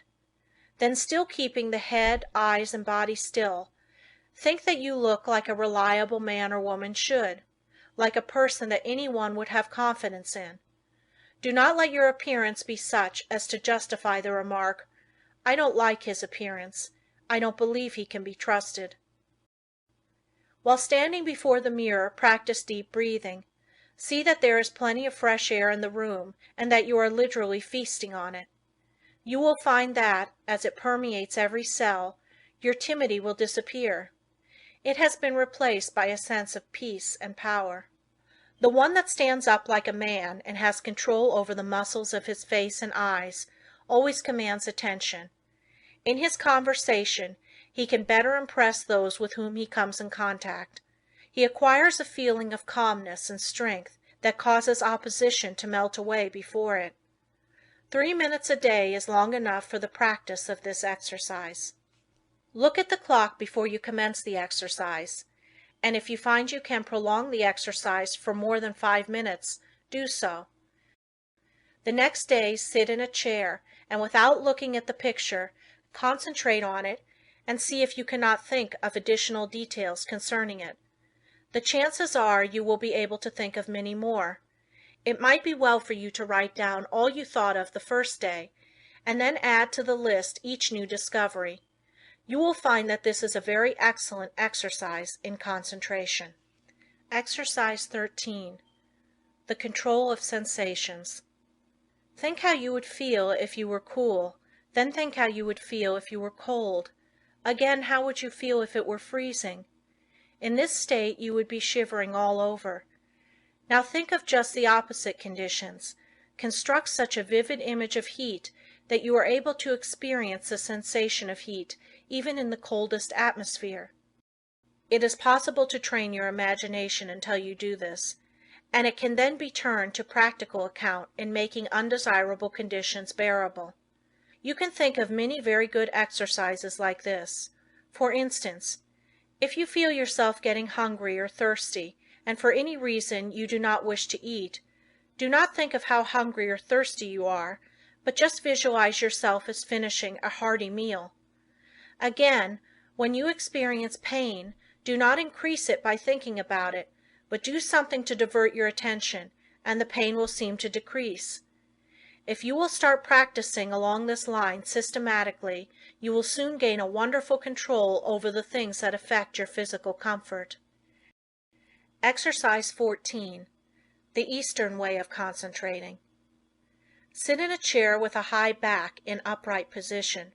Press one finger against the right nostril. Now take a long, deep breath, drawing the breath in gently as you count 10. Then expel the breath through the right nostril as you count 10. Repeat this exercise with the opposite nostril. This exercise should be done at least 20 times at each sitting. Exercise 15. Controlling desires. Desire, which is one of the hardest forces to control, will furnish you with excellent exercises in concentration. It seems natural to want to tell others what you know, but by learning to control these desires, you can wonderfully strengthen your powers of concentration. Remember, you have all that you can do to attend to your own business.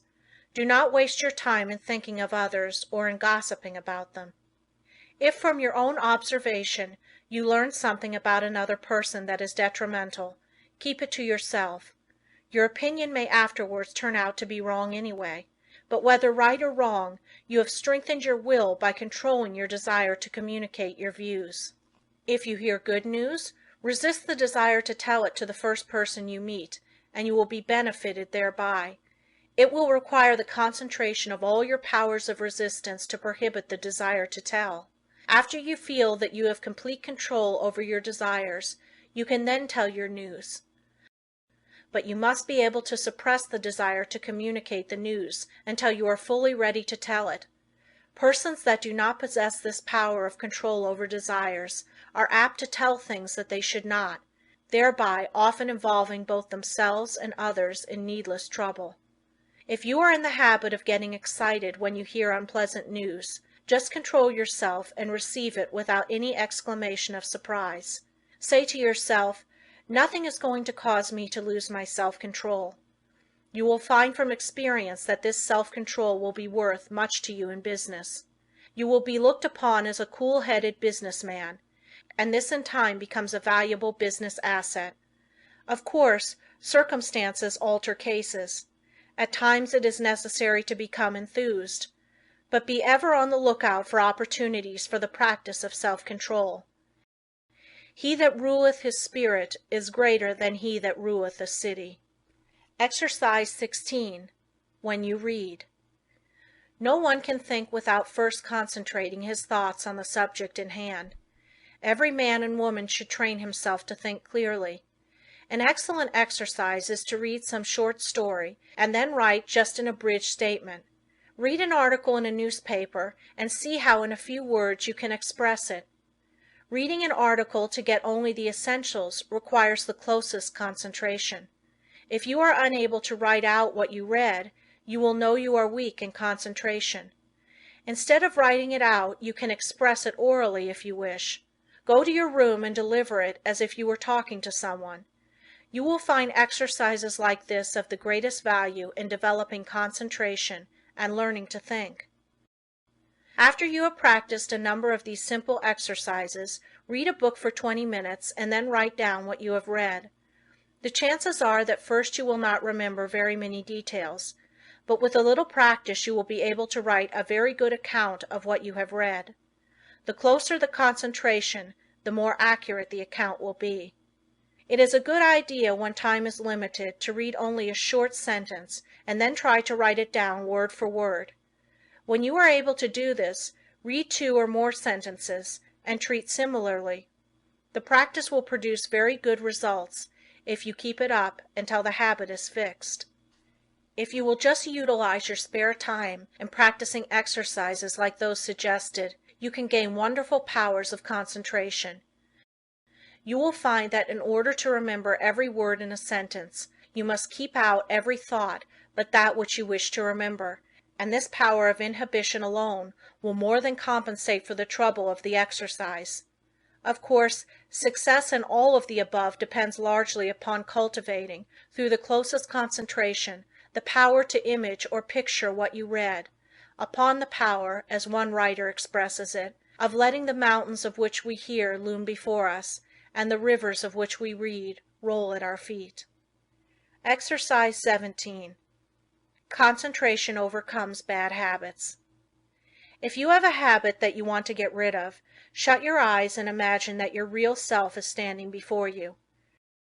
Now try the power of affirmation. Say to yourself, "You are not a weakling. You can stop this habit if you want to. This habit is bad and you want to break it." Just imagine that you are someone else giving this advice. This is a very valuable practice. You, in time, see yourself as others see you. The habit loses its power over you and you are free. If you will just form the mental image of controlling yourself as another person might, you will take a delight in breaking bad habits. I have known a number of men to break themselves of drinking in this way. Exercise 18. Watch concentration. Sit in a chair and place a clock with the second hand on the table. Follow the second hand with your eyes as it goes around. Keep this up for 5 minutes, thinking of nothing else but the second hand. This is a very good exercise when you only have a few minutes to spare, if you are able to keep every other thought in the stream of consciousness subordinate to it. As there is little that is particularly interesting about the second hand, it is hard to do this, but in the extra effort of willpower required to make it successful lies its value. Always try to keep as still as possible during these exercises. In this way you gain control over nerves, and this quieting effect is very good for them. Exercise 19. Faith concentration. A belief in the power to concentrate is of course very important. I purposely did not put this exercise in the beginning where it naturally belongs, because I wanted you to know that you could learn to concentrate. If you have practiced the above exercises, you have now developed this concentration power to a considerable extent, and therefore you have faith in the power of concentration. but you can still become a much stronger believer in it. We will say that you have some desire or wish you want fulfilled, or that you need some special advice. You first clearly picture what is wanted, and then you concentrate on getting it. Have absolute faith that your desires will be realized. Believe that it will, according to your belief, be fulfilled. Never at this time attempt to analyze the belief. You don't care anything about the whys and wherefores. You want to gain the thing you desire, and if you concentrate on it in the right way, you will get it. A caution. Never think you will not succeed, but picture what is wanted as already yours, and yours it surely will be. Self-distrust. Do you ever feel distrust in yourself? If you do, just ask yourself, which self do I mistrust? Then say, my higher self cannot be affected.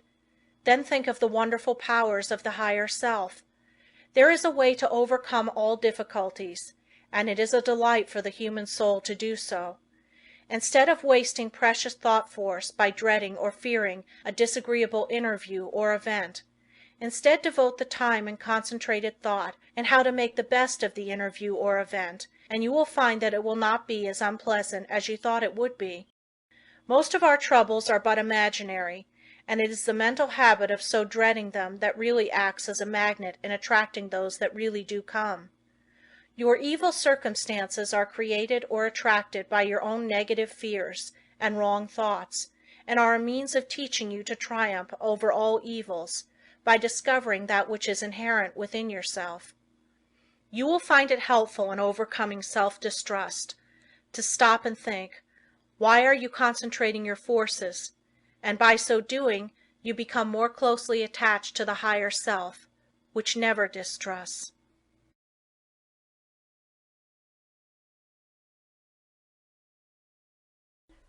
A man forgets because he does not concentrate his mind on his purpose, especially at the moment he conceives it. We remember only that which makes a deep impression. Hence we must first deepen our impressions by associating in our minds certain ideas that are related to them. We will say a wife gives her husband a letter to mail. He does not think about it, but automatically puts it in his pocket and forgets all about it. When the letter was given to him, had he said to himself, I will mail this letter, the box is at the next corner, and when I pass it I must drop this letter, it would have enabled him to recall the letter the instant he reached the mailbox. The same rule holds good in regard to more important things. For example, if you are instructed to drop in and see Mr. Smith while out to luncheon today, you will not forget it. If at the same moment the instruction is given, you say to yourself something similar to the following: when I get to the corner of blank street, on my way to luncheon, I shall turn to the right and call on Mr. Smith.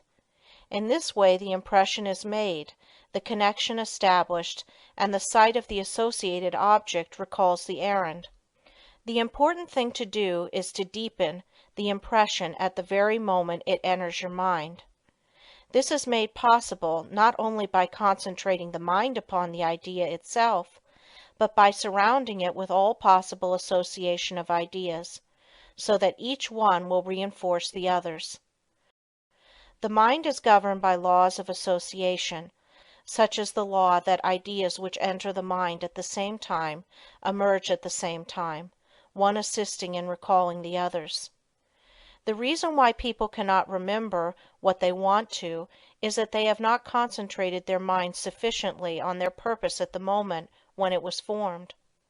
You can train yourself to remember in this way by the concentration of the attention on your purpose, in accordance with the laws of association.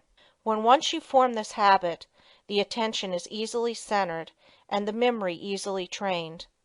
Then your memory, instead of failing you at crucial moments, becomes a valuable asset in your everyday work. Exercise in memory concentration. Select some picture, put it on a table, and then look at it for 2 minutes. Concentrate your attention on this picture, observe every detail, then shut your eyes and see how much you can recall about it. Think of what the picture represents, whether it is a good subject, whether it looks natural. Think of objects in foreground, middle ground, background, of details of color and form. Now open your eyes and hold yourself rigidly to the correction of each and every mistake. Close your eyes again and notice how much more accurate your picture is. Practice until your mental image corresponds in every particular to the original. Nature is a wonderful instructor, but there are very few who realize that when we get in touch with nature, we discover ourselves. That by listening to her voice, with that curious inner sense of ours, we learn the oneness of life and wake up to our own latent powers. Few realize that the simple act of listening and concentrating is our best interior power, for it brings us into close contact with the highest, just as our other senses bring us into touch with the coarser side of human nature. The closer we live to nature, the more developed is this sense. So-called civilization has overdeveloped our other senses at the expense of this one. Children unconsciously realize the value of concentration. For instance, when a child has a difficult problem to solve and gets to some knotty point which he finds himself mentally unable to do, though he tries his hardest, he will pause and keep quite still, leaning on his elbow, apparently listening. Then you will see, if you are watching, sudden illumination come, and he goes on happily and accomplishes his task. A child instinctively but unconsciously knows when he needs help. He must be quiet and concentrate. All great people concentrate and owe their success to it. A doctor thinks over the symptoms of his patient, waits, listens for the inspiration, though quite unconscious perhaps of doing so. The one who diagnoses in this way seldom makes mistakes. An author thinks his plot, holds it in his mind, and then waits, and illumination comes. If you want to be able to solve difficult problems, you must learn to do the same. Lesson 16. How concentrating can fulfill your desire. It is a spiritual law that the desire to do necessarily implies the ability to do. You have all read of Aladdin's lamp, which accomplished such wonderful things. This, of course, is only a fairy story, but it illustrates the fact that man has within him the power, if he is able to use it, to gratify his every wish. If you are unable to satisfy your deepest longings, it is time you learn how to use your God-given powers. You will soon be conscious that you have latent powers within capable, when once developed, of revealing to you priceless knowledge and unlimited possibilities of success. Man should have plenty of everything, and not merely substance to live on as so many have. All natural disease can be realized. It would be wrong for the Infinite to create wants that could not be supplied. Man's very soul is in his power to think, and it therefore is the essence of all created things. Every instinct of man leads to thought, and in every thought there is great possibility, because true thought development, when allied to those mysterious powers that perhaps transcend it, has been the cause of all the world's true progress. In the silence we become conscious of that something which transcends thought, and which uses thought as a medium for expression. Many have glimpses of that something, but few ever reach the state where the mind is steady enough to fathom these depths. Silent, concentrated thought is more potent than spoken words, for speech distracts from the focusing power of the mind by drawing more and more attention to the without. Man must learn more and more to depend on himself, to seek more for the infinite within. It is from this source alone that he ever gains the power to solve his practical difficulties. No one should give up when there is always the resources of infinity.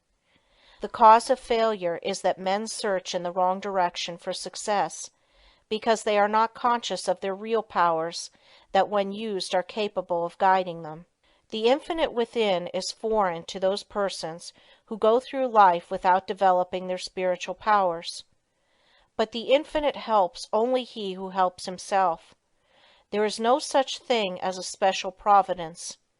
Man will not receive help from the infinite except to the extent that he believes and hopes and prays for help from this great source. Concentrate on what you want and get it. The weakling is controlled by conditions. The strong man controls his conditions. You can be either the conqueror or the conquered. By the law of concentration you can achieve your heart's desire. This law is so powerful that which at first seems impossible becomes attainable. By this law, what you at first see as a dream becomes a reality. Remember that the first step in concentration is to form a mental image of what you wish to accomplish. This image becomes a thought seed that attracts thoughts of a similar nature. Around this thought, when it is once planted in the imagination or creative region of the mind, you group or build associated thoughts which continue to grow as long as your desire is keen enough to compel close concentration. Form the habit of thinking of something you wish to accomplish for 5 minutes each day. Shut every other thought out of consciousness. Be confident that you will succeed. Make up your mind that all obstacles that are in your way will be overcome and you can rise above any environment. You do this by utilizing the natural laws of the thought world, which are all powerful. A great aid in the development of concentration is to write out your thoughts on that which lies nearest your heart, and to continue, little by little, to add to it until you have as nearly as possible exhausted the subject.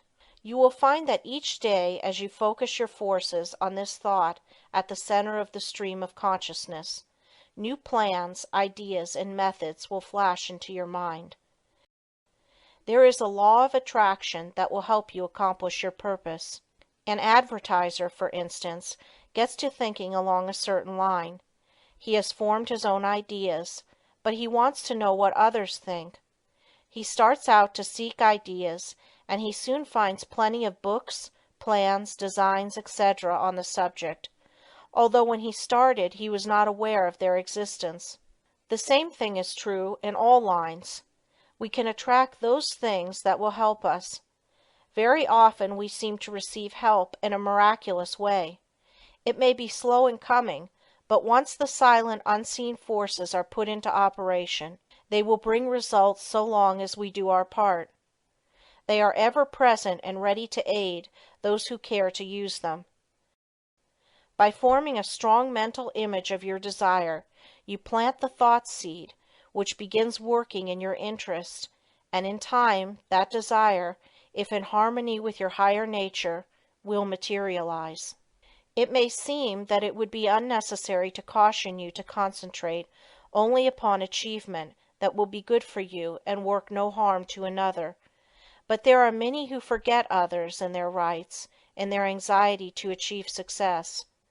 All good things are possible for you to have, but only as you bring out your forces into harmony with that law that requires that we mete out justice to fellow travelers as we journey along life's road. So first think over the thing wanted, and if it would be good for you to have, say, I want to do this. I am going to work to secure it. The way will be open for me. If you fully grasp the mental thought of success and hold it in the mind each day, you gradually make a pattern or mold which in time will materialize. But by all means keep free from doubt and fear, the destructive forces. Never allow these to become associated with your thoughts. At last you will create the desired conditions and receive help in many unlooked-for ways that will lift you out of the undesired environment. Life will then seem very different to you, for you will have found happiness through awakening within yourself the power to become the master of circumstances instead of their slave. To the beginner in this line of thought, some of the things stated in this book may sound strange, even absurd, but instead of condemning them, give them a trial. You will find they work out. The inventor has to work out his idea mentally before he produces it materially. The architect first sees the mental picture of the house he is to plan, and from this works out the one we see. Every object, every enterprise, must first be mentally created. I know a man that started in business with 13 cents and not a dollar's worth of credit. In 10 years he has built up a large and profitable business. He attributes his success to two things: belief that he would succeed, and hard work. There were times when it did not look like he could weather the storm. He was being pressed by his creditors, who considered him bankrupt. They would have taken 50 cents on the dollar for his notes and considered themselves lucky. But by keeping up a bold front he got an extension of time when needed. When absolutely necessary for him to raise a certain sum at a certain time, he always did it. When he had heavy bills to meet, he would make up his mind that certain people that owed him would pay by a certain date, and they always did. Sometimes he would not receive their check until the last mail of the day of the extension, and I have known him to send out a check with the prospect of receiving a check from one of his customers the following day. He would have no reason other than his belief in the power of affecting the mind of another by concentration of thought for expecting that check, but rarely has he been disappointed. Just put forth the necessary concentrated effort, and you will be wonderfully helped from sources unknown to you. Remember the mystical words of Jesus, the Master: "Whatsoever thing ye desire when ye pray, pray as if ye had already received, and ye shall have." Lesson 17. Ideals Developed by Concentration. Through our paltry stir and strife glows the wished ideal, and longing molds in clay what life carves in the marble real. Lowell. We often hear people spoken of as idealists. The fact is we are all idealists to a certain extent, and upon the ideals we picture depends our ultimate success. You must have the mental image if you are to produce the material thing. Everything is first created in the mind. When you control your thoughts, you become a creator. You receive divine ideas and shape them to your individual needs. All things of this world are to you just what you think they are. Your happiness and success depend upon your ideals. You are responsible for every condition you go through, either consciously or unconsciously. The next step you take determines the succeeding step. Remember this, it is a valuable lesson. By concentrating on each step as you go along, you can save a lot of waste steps and will be able to choose a straight path instead of a roundabout road. Concentrate your ideals and they will become material actualities. Through concentration we work out our ideals in physical life. Your future depends upon the ideals you are forming now. Your past ideals are determining your present. Therefore, if you want a bright future, you must begin to prepare for it today. If persons could only realize that they can only injure themselves, that when they are apparently injuring others they are really injuring themselves, what a different world this would be. We say a man is as changeable as the weather. What is meant is his ideals change. Every time you change your ideal, you think differently. You become like a rudderless boat on an ocean. Therefore, realize the importance of holding to your ideal until it becomes a reality. You get up in the morning determined that nothing will make you lose your temper. This is your ideal of a person of real strength and poise. Something takes place that upsets you completely, and you lose your temper. For the time being you forget your ideal. If you had just thought a second of what a well-poised person implies, you would not have become angry. You lose your poise when you forget your ideal. Each time we allow our ideals to be shattered, we also weaken our willpower. Holding to your ideals develops willpower. Don't forget this. Why do so many men fail? Because they don't hold to their ideal until it becomes a mental habit. When they concentrate on it, to the exclusion of all other things, it becomes a reality. I am that which I think myself to be. Ideals are reflected to us from the unseen spirit. The laws of matter and spirit are not the same. One can be broken, but not the other. To the extent that ideals are kept is your future assured. It was never intended that man should suffer. He has brought it upon himself by disobeying the laws of nature. He knows them, so cannot plead ignorance. Why does he break them? Because he does not pay attention to those ideals flashed to him from the Infinite Spirit. Life is but one continuous unfoldment, and you can be happy every step of the way, or miserable, as you please. It all depends upon how we entertain those silent whisperings that come from we know not where.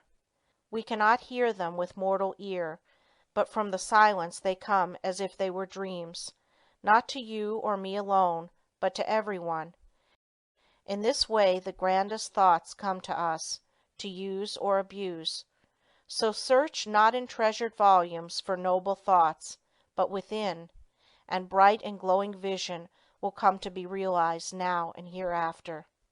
You must give some hours to concentrated, consistent, persistent thought. You must study yourself and your weaknesses. No man gets over a fence by wishing himself on the other side. He must climb. No man gets out of the rut of dull, tiresome, monotonous life by merely wishing himself out of the rut. He must climb. If you are standing still or going backward, there is something wrong. You are the man to find out what is wrong. Don't think that you are neglected, or not understood, or not appreciated. Such thoughts are the thoughts of failure. Think hard about the fact that men who have got what you envy got it by working for it. Don't pity yourself, criticize yourself. You know that the only thing in the world that you have got to count upon is yourself. Lesson 18. Mental Control Through Creation. I attended a banquet of inventors recently. Each inventor gave a short talk on something he thought would be accomplished in the future. Many very much needed things were spoken of. One inventor spoke of the possibilities of wireless telephone. Distance, he said, would shortly be annihilated. He thought we would soon be able to talk to the man in the submarine 40 fathoms below the surface and 1,000 miles away. When he got through, he asked if there were any that doubted what he said. No one spoke up. This was not a case of tactful politeness, as inventors like to argue, but a case where no one present really doubted that the inventor's vision would, in the future, materialize. These shrewd men, some real geniuses, all thought we would in time be able to talk to those 1,000 miles away without media. Now, if we can make an instrument so wonderful that we can send wireless messages 1,000 miles, is there any reason why we should not, through mental control, transmit messages from one person to another? The wireless message should not be as easy to send as the projected thought. The day will come when all business will employ highly developed persons to send out influences. These influences will be so dominating that employees will be partly controlled by them, and so you will profit more and more by your mental powers and depend on them to draw you to all forces of a helping nature. You will be constantly sending out suggestions to your employees and friends. They will receive these unconsciously, but in case yours is the stronger personality, they will carry them out the same as if you had spoken them. This is being done even today. A finely organized company secures the combined effort of all its men. They may be each doing a different kind of work, but all work to bring about the very best results. The whole atmosphere is impregnated with a high standard of workmanship. Everyone feels he must do his best. He could not be in such surroundings and be satisfied to do anything but his best work. A business will succeed only to the extent that the efforts of all are coordinated toward one result. At least one person is needed to direct all toward the desired end. The person at the head does not have to exactly outline to the others what steps to take, but he must possess the mental power of control over others. An up-to-date business letter is not written in a casual, commonplace way today. The writer tries to convey something he thinks the receiver will be interested to know. In this way he awakens a responsive spirit. Sometimes just the addition of a word or two will change a letter of the matter-of-fact style to one that compels a response. It is not always what is actually in a letter, but the spirit which it breathes that brings the results. That intangible something that defies analysis is the projected thought of the matter that brings back the harvest that it claims. But we should not always claim success for ourselves only. If you are anxious that some friend or relative should succeed, think of this person as becoming successful. Picture him in the position you would like to see him in. If he has a weakness, desire and command that it be strengthened. Think of his shortcomings, which belong to his negative nature, as being replaced by positive qualities. Take a certain part of the day to send him thoughts of upbuilding nature. You can in this way arouse his mental powers into activity, and once aroused, they will assert themselves and claim their own. We can accomplish a great deal more than many of us are ready to believe by sending to another our direct, positive and controlling suggestions of leadership, but whether a man is a success or not is greatly determined by the way he acts on the suggestions he receives. We either advance or decline. We never stand still. Every time we accomplish something, it gives us ability to do greater things. The bigger the attempt undertaken, the greater the things accomplished in the future. As a business grows, the head of the business also has to grow. He must advance and be ever the guiding influence. By his power to control, he inspires confidence in those associated with him.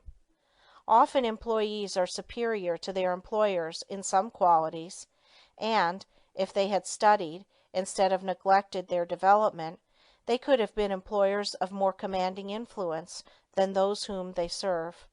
Through your mental power you can generate, in another, enthusiasm and the spirit of success, which somehow furnishes an impetus to do something worth while.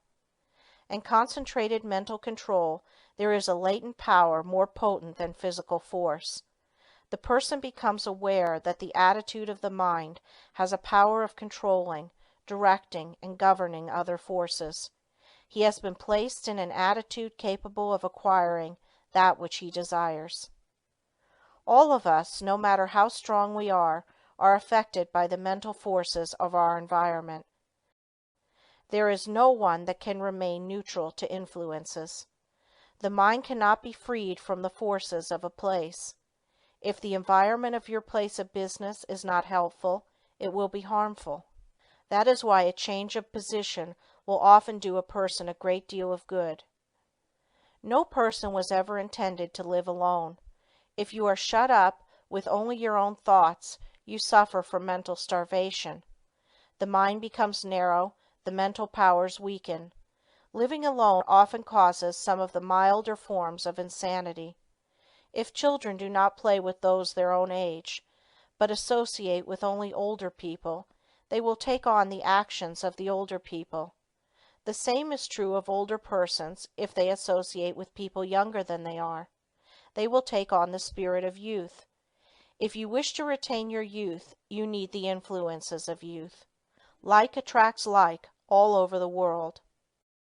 The thought element plays a great part in our lives. Every business must not only command physical effort, but it must also command thought effort. There must be coordination of thought. All employers should aim to secure employees that think along similar lines. They will work in fuller sympathy with each other. They will better understand each other. This enables them to help each other, which would be utterly impossible if they were not in sympathy with each other. It is this that goes to make up a perfect organization, which directs and influences them toward the one end. Instead of each person being a separate unit, each one is like a spoke in a big wheel. Each member carries his own load, and he would not think of shirking. Anyone working in such an atmosphere could not help turning out his best work. All great leaders must be able to inspire this cooperative spirit. They first secure assistants through their mental control. Then they make their assistants realize the value of mental control. Soon there is a close bond between them. They are working toward a single purpose. They profit by their combined effort. The result is that they accomplish much. If your business is conducted in the right spirit, you can instill your thoughts and your ideas into your employees. Your methods and ideas become theirs. They don't know it, but your mental forces are shaping their work. They are just as certain to produce results as any physical force in nature. The up-to-date businessman of the future is going to take pains to get his employees to think and reason better. He will not want them to become depressed or discouraged. There is time that instead of being wasted, he will endeavor to have them use in concentrated effort that will be profitable to both employer and employed. There must be more of the spirit of justice entering into the business of the future. There is a firm I know that will not hire an employee until he has filled out an application blank. No doubt those that fill it out think it is a foolishness, but it is not. A capable manager can look over this application blank and pretty nearly tell if this person will fit into his management. The main thing he wants to know is the applicant's capacity for efficient, cooperative effort. He wants persons that have faith in themselves. He wants them to realize that when they talk of misfortunes and become blue, they are likely to communicate the same depressing influence to others. The up-to-date manager wants to guard against hiring employees who will obstruct his success. You must realize that every moment spent in thinking of your difficulties of the past, every moment spent in bad company, is attracting to you all that is bad, is attracting influences that must be shaken off before you can advance. Many firms prefer to hire employees that never worked before so that they have nothing to unlearn. They are then not trained, but have had no bad business habits to overcome. They are more easily guided and grasp the new materials more effectively because they are not contrary to what they have already learned. They are at once started on the right road, and as they cooperate readily, they receive the mental support of the management and learning the methods that have been perfected. This inspires confidence in themselves, and they soon become efficient and finally skilled workers. Most big business firms today employ efficiency experts. Each day or week they are in a different department. They earn their money because they familiarize persons with very little business experience with plans that have taken the expert years of training and much money to perfect. The attitude we take has a great deal more to do with our success than most of us realize. We must be able to generate those forces that are helpful.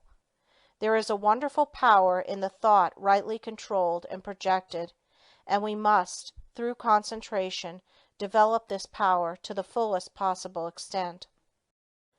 We are surrounded by many forces of which we know but little at present. Our knowledge of these is to be wonderfully increased. Each year we learn more about these psychic forces which are full of possibilities, of which we are not even dimly conscious. We must believe in mental control, learn more about it, and use it, if we want to command these higher powers and forces which will unquestionably direct the lives of countless future generations. Lesson 19. A Concentrated Will Development. New Method. You will find in this chapter a most effective and most practical method of developing the will. You can develop a strong one if you want to. You can make your will a dynamo to draw you to untold power. Exercises are given which will, if practiced, strengthen your will, just as you would strengthen your muscles by athletic exercises. In starting to do anything, we must first commence with elementary principles. Simple exercises will be given. It is impossible to estimate the ultimate good to be derived from the mental cultivation that comes through these attempts at concentration. Even the simple exercises are not to be thought useless. In no respect, writes Dr. Oppenheim, can a man show a finer quality of will power than in his own private, intimate life. We are all subjected to certain temptations. The will decides whether we will be just or unjust, pure of thought, charitable in opinion, forbearing in overlooking others' shortcomings, whether we live up to our highest standard. Since these are all controlled by the will, we should find time for plenty of exercises for training of the will in our daily life. You, of course, realize that your will should be trained. You must also realize that to do this requires effort that you alone can command. No one can call it forth for you.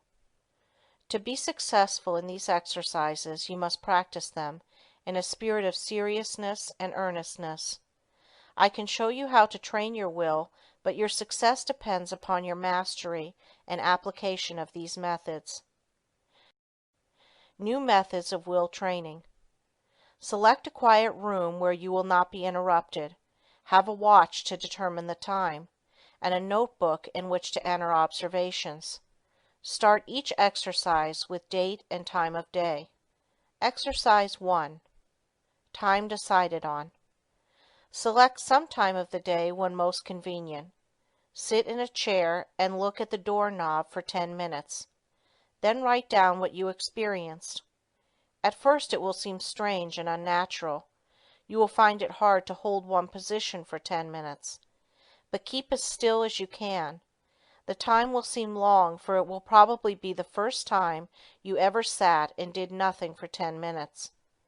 You will find your thoughts wandering from the doorknob, and you will wonder what there can be in this exercise. Repeat this exercise for 6 days. 10 p.m., second day. Notes. You should be able to sit quieter, and the time should pass more quickly. You will probably feel a little stronger because of gaining a better control of your will. It will brace you up as you have kept your resolution. 10 p.m., third day. Notes. It may be a little harder for you to concentrate on the doorknob, as perhaps you had a very busy day and your mind kept trying to revert to what you had been doing during the day. Keep on trying and you will finally succeed in banishing all foreign thoughts.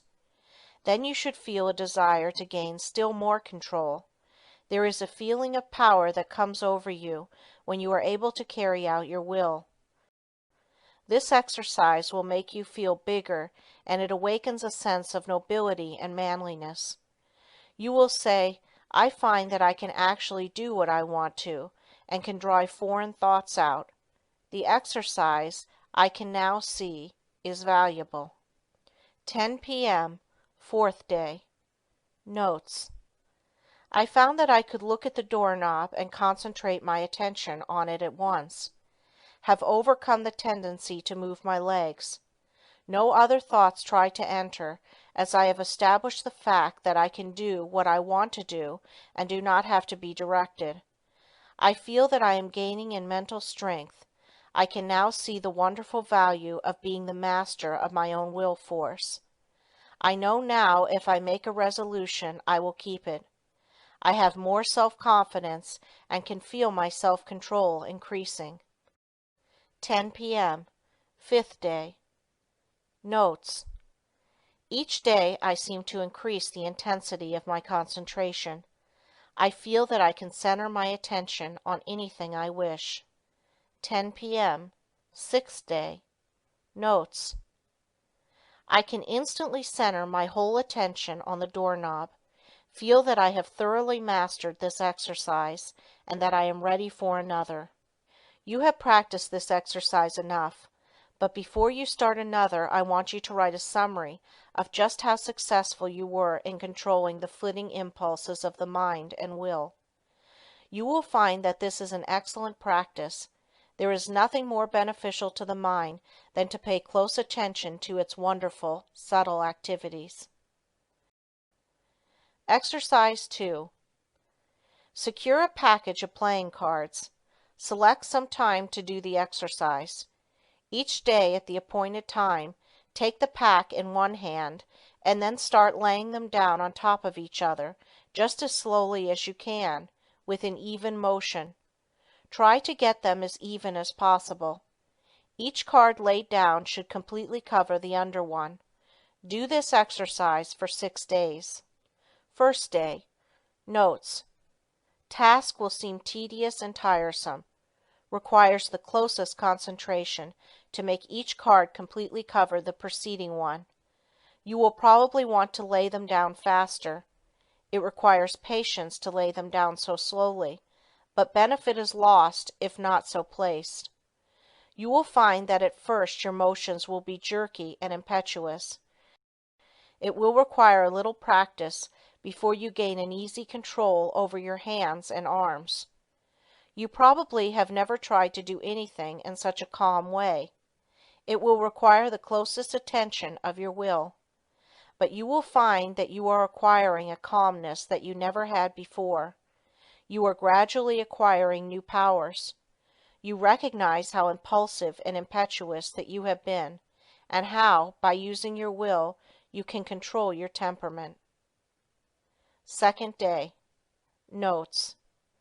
You start laying the cards down slowly. You will find that by practice you can lay them down much faster. But you want to lay them down slowly, and therefore you have to watch yourself. The slow, steady movement is wearisome, but you have to conquer the desire of wanting to hurry up.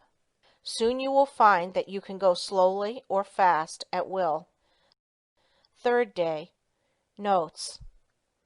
You still find it hard to go slowly. Your will urges you to go faster. This is especially true if you are impulsive, as the impulsive character finds it very difficult to do anything slowly and deliberately. It goes against the grain. This exercise still is tiresome, but when you do it, it braces you up mentally. You are accomplishing something you do not like to do. It teaches you how to concentrate on disagreeable tasks. Writing these notes down you will find very helpful. Fourth day. Notes. I find that I am beginning to place the cards in a mathematical way. I find one card is not completely covering another. I am getting a little careless and must be more careful. I command my will to concentrate more. It does not seem so hard to bring it under control. Fifth day. Notes. I find that I am overcoming my jerky movements, that I can lay the cards down slowly and steadily. I feel that I am rapidly gaining more poise. I am getting better control over my will each day, and my will completely controls my movements. I begin to look on my will as a great governing power. I would not think of parting with the knowledge of will I have gained. I find it is a good exercise and know it will help me to accomplish my tasks. Sixth day. Notes. I begin to feel the wonderful possibilities of the will. It gives me strength to think of the power of will. I am able to do so much more and better work now that I realize that I can control my will action. Whatever my task, my will is concentrated on it. I am to keep my will centered there until the task is finished. The more closely and definitely I determine what I shall do, the more easily the will carries it out. Determination imparts compelling force to the will. It exerts itself more. The will and the end act and react on each other. Seventh day. Notes. Now try to do everything you do today faster. Don't hurry or become nervous.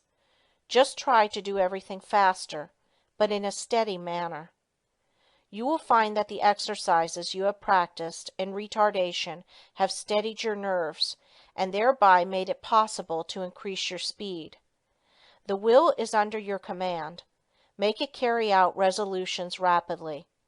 This is how you build up your self-control and your self-command. It is then that the human machine acts as its author dictates. You certainly should now, be able to judge of the great benefit that comes from writing out your introspections each day. Of course you will not have the exact experience given in these examples, but some of these will fit your case. Be careful to study your experiences carefully and make as true a report as you can. Describe your feelings just as they seem to you.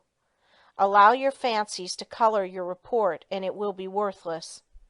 You have pictured conditions as you see them. In a few months, if you again try the same exercises, you will find your report very much better. By these introspections, we learn to know ourselves better, and with this knowledge can wonderfully increase our efficiency. As you become used to writing out your report, it will become more accurate. You thus learn how to govern your impulses, activities, and weaknesses. Each person should try to plan exercises that will best fit his needs. If not convenient for you to practice exercises every day, take them 2 or 3 times a week, but carry out any plan you decide to try. If you cannot devote 10 minutes a day to the experiments, start with 5 minutes and gradually increase the time.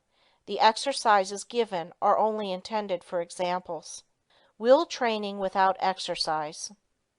There are many people that do not want to take the time to practice exercises, so the following instructions for training the will are given to them. By willing and realizing, the will grows. Therefore, the more you will, the more it grows and builds up power. No matter whether your task is big or small, make it a rule to accomplish it in order to fortify your will. Form the habit of focusing your will in all its strength upon the subject to be achieved. You form in this way the habit of getting a thing done, of carrying out some plan. You acquire the feeling of being able to accomplish that which lies before you, no matter what it is. This gives you confidence and a sense of power that you get in no other way.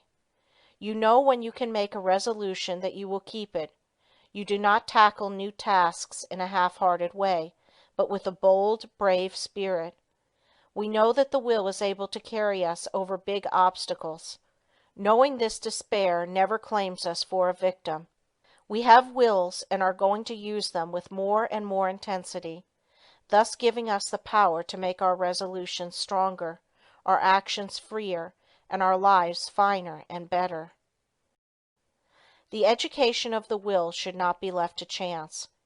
It is only definite tasks that will render it energetic, ready, persevering, and consistent.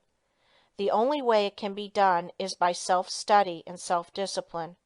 The cost is effort, time, and patience, but the returns are valuable. There are no magical processes leading to will development, but the development of your will works wonders for you because it gives you self-mastery, personal power, and energy of character. Concentration of the will to win. The adaptability of persons to their business environment is more a matter of determination than anything else. In this age we hear a good deal of talk about a man's aptitudes. Some of his aptitudes, some of his powers, may be developed to a wonderful extent, but he is really an unknown quality until all his latent powers are developed to their highest possible extent. He may be a failure in one line and a big success in another. There are many successful men that did not succeed well at what they first undertook, but they profited by their efforts in different directions, and this fitted them for higher things, whereas, had they refused to adjust themselves to their environment, the tide of progress would have swept them into oblivion. My one aim in all my works is to try and arouse in the individual the effort and determination to develop his full capacities, his highest possibilities. One thing I want you to realize at the start, that it is not so much ability as it is the will to do that counts. Ability is very plentiful, but organizing initiative and creative power are not plentiful. It is easy to get employees, but to get someone to train them is harder. Their abilities must be directed to the work they can do. They must be shown how, while at work, to conserve their energy, and they must be taught to work in harmony with others, for most business concerns are dominated by a single personality. Concentrating on driving force within. We are all conscious, at times, that we have somewhere within us an active driving force that is ever trying to push us onward to better deeds. It is that force that makes us feel determined at times to do something worthwhile. It is not thought, emotion, or feeling. This driving force is something distinct from thought or emotion. It is a quality of the soul, and therefore it has a consciousness all its own. It is the "I will do" of the will. It is the force that makes the will concentrate. Many have felt this force working within them, driving them on to accomplish their tasks. All great men and women become conscious that this supreme and powerful force is their ally in carrying out great resolutions. This driving force is within all, but until you reach a certain stage you do not become aware of it. It is most useful to the worthy. It springs up naturally without any thought of training. It comes unprovoked and leaves unnoticed. Just what this force is we do not know, but we do know that it is what intensifies the will in demanding just and harmonious action. The ordinary human being, merely as merchandise, if he could be sold as a slave, would be worth $10,000. If somebody gave you a $5,000 automobile, you would take very good care of it. You wouldn't put sand in the carburetor, or mix water with the gasoline, or drive it furiously over rough roads, or leave it out to freeze at night. Are you quite sure that you take care of your own body, your own health, your own real property, as well as you would take care of a $5,000 automobile if it were given to you? The man who mixes whiskey with his blood is more foolish than a man would be if he mixed water with gasoline in his car. You can get another car, you cannot get another body. The man who misses sleep lives irregularly, bolts his food so that his blood supply is imperfect. That is a foolish man, treating himself as he would not treat any other valuable piece of property. Do you try to talk with men and women who know more than you do, and do you listen rather than try to tell them what you know? There are 100,000 men of 50 and men of 60 running along in the old rut, any one of whom could get out of it and be counted among the successful men if only the spark could be found to explode the energy within them now going to waste. Each man must study and solve his own problem. Lesson 20. Concentration Reviewed. In bringing this book to a close, I again want to impress you with the inestimable value of concentration, because those that lack this great power, or rather, that fail to develop it, will generally suffer from poverty and unhappiness, and their life's work will most often be a failure, while those that develop and use it will make the most of their life's opportunities. I have tried to make these lessons practical, and I am sure that many will find them so. Of course, the mere reading of them will not do you a great deal of good, but if the exercises are practiced and worked out and applied to your own individual case, you should be able to acquire the habit of concentration in such measure as to greatly improve your work and increase your happiness. But remember, the best instruction can only help you to the extent to which you put it into practice. I have found it an excellent idea to read a book through first, and then reread it, and when you come to an idea that appeals to you, stop and think about it. Then, if applicable to you, repeat it over and over, that you will be impressed by it. In this way you can form the habit of picking out all the good things you read, and these will have a wonderful influence on your character. In this closing chapter, I want to impress you to concentrate on what you do, instead of performing most of your work unconsciously or automatically, until you have formed habits that give you the mastery of your work and your life powers and forces. Very often, the hardest part of work is thinking about it. When you get right into it, it does not seem so disagreeable. This is the experience of many when they first commence to learn how to concentrate. So never think it a difficult task, but undertake it with the "I will" spirit, and you will find that its acquirement will be as easy as its application will be useful. Read the life of any great man, and you will generally find that the dominant quality that made him successful was the ability to concentrate. Study those that have been failures, and you will often find that the lack of concentration was the cause. One thing at a time, and that done well, is a good rule, as I can tell. All men are not born with equal powers, but it is the way they are used that counts. Opportunity knocks at every man's door. Those that are successful hear the knock and grasp the chance. The failures believe that luck and circumstances are against them. They always blame someone else instead of themselves for their lack of success. We get what is coming to us, nothing more or less. Anything within the universe is within your grasp. Just use your latent powers and it is yours. You are aided by both visible and invisible forces when you concentrate on either to do or to be. Everyone is capable of some concentration, for without it you would be unable to say or do anything. People differ in the power to concentrate because some are unable to will, to hold the thought in mind for the required time. The amount of determination used determines who has the strongest will. No one's is stronger than yours. Think of this whenever you go against a strong opponent. Never say, "I can't concentrate today." You can do it just the minute you say, "I will." You can keep your thoughts from straying just the same as you can control your arms. When once you realize this fact, you can train the will to concentrate on anything you wish.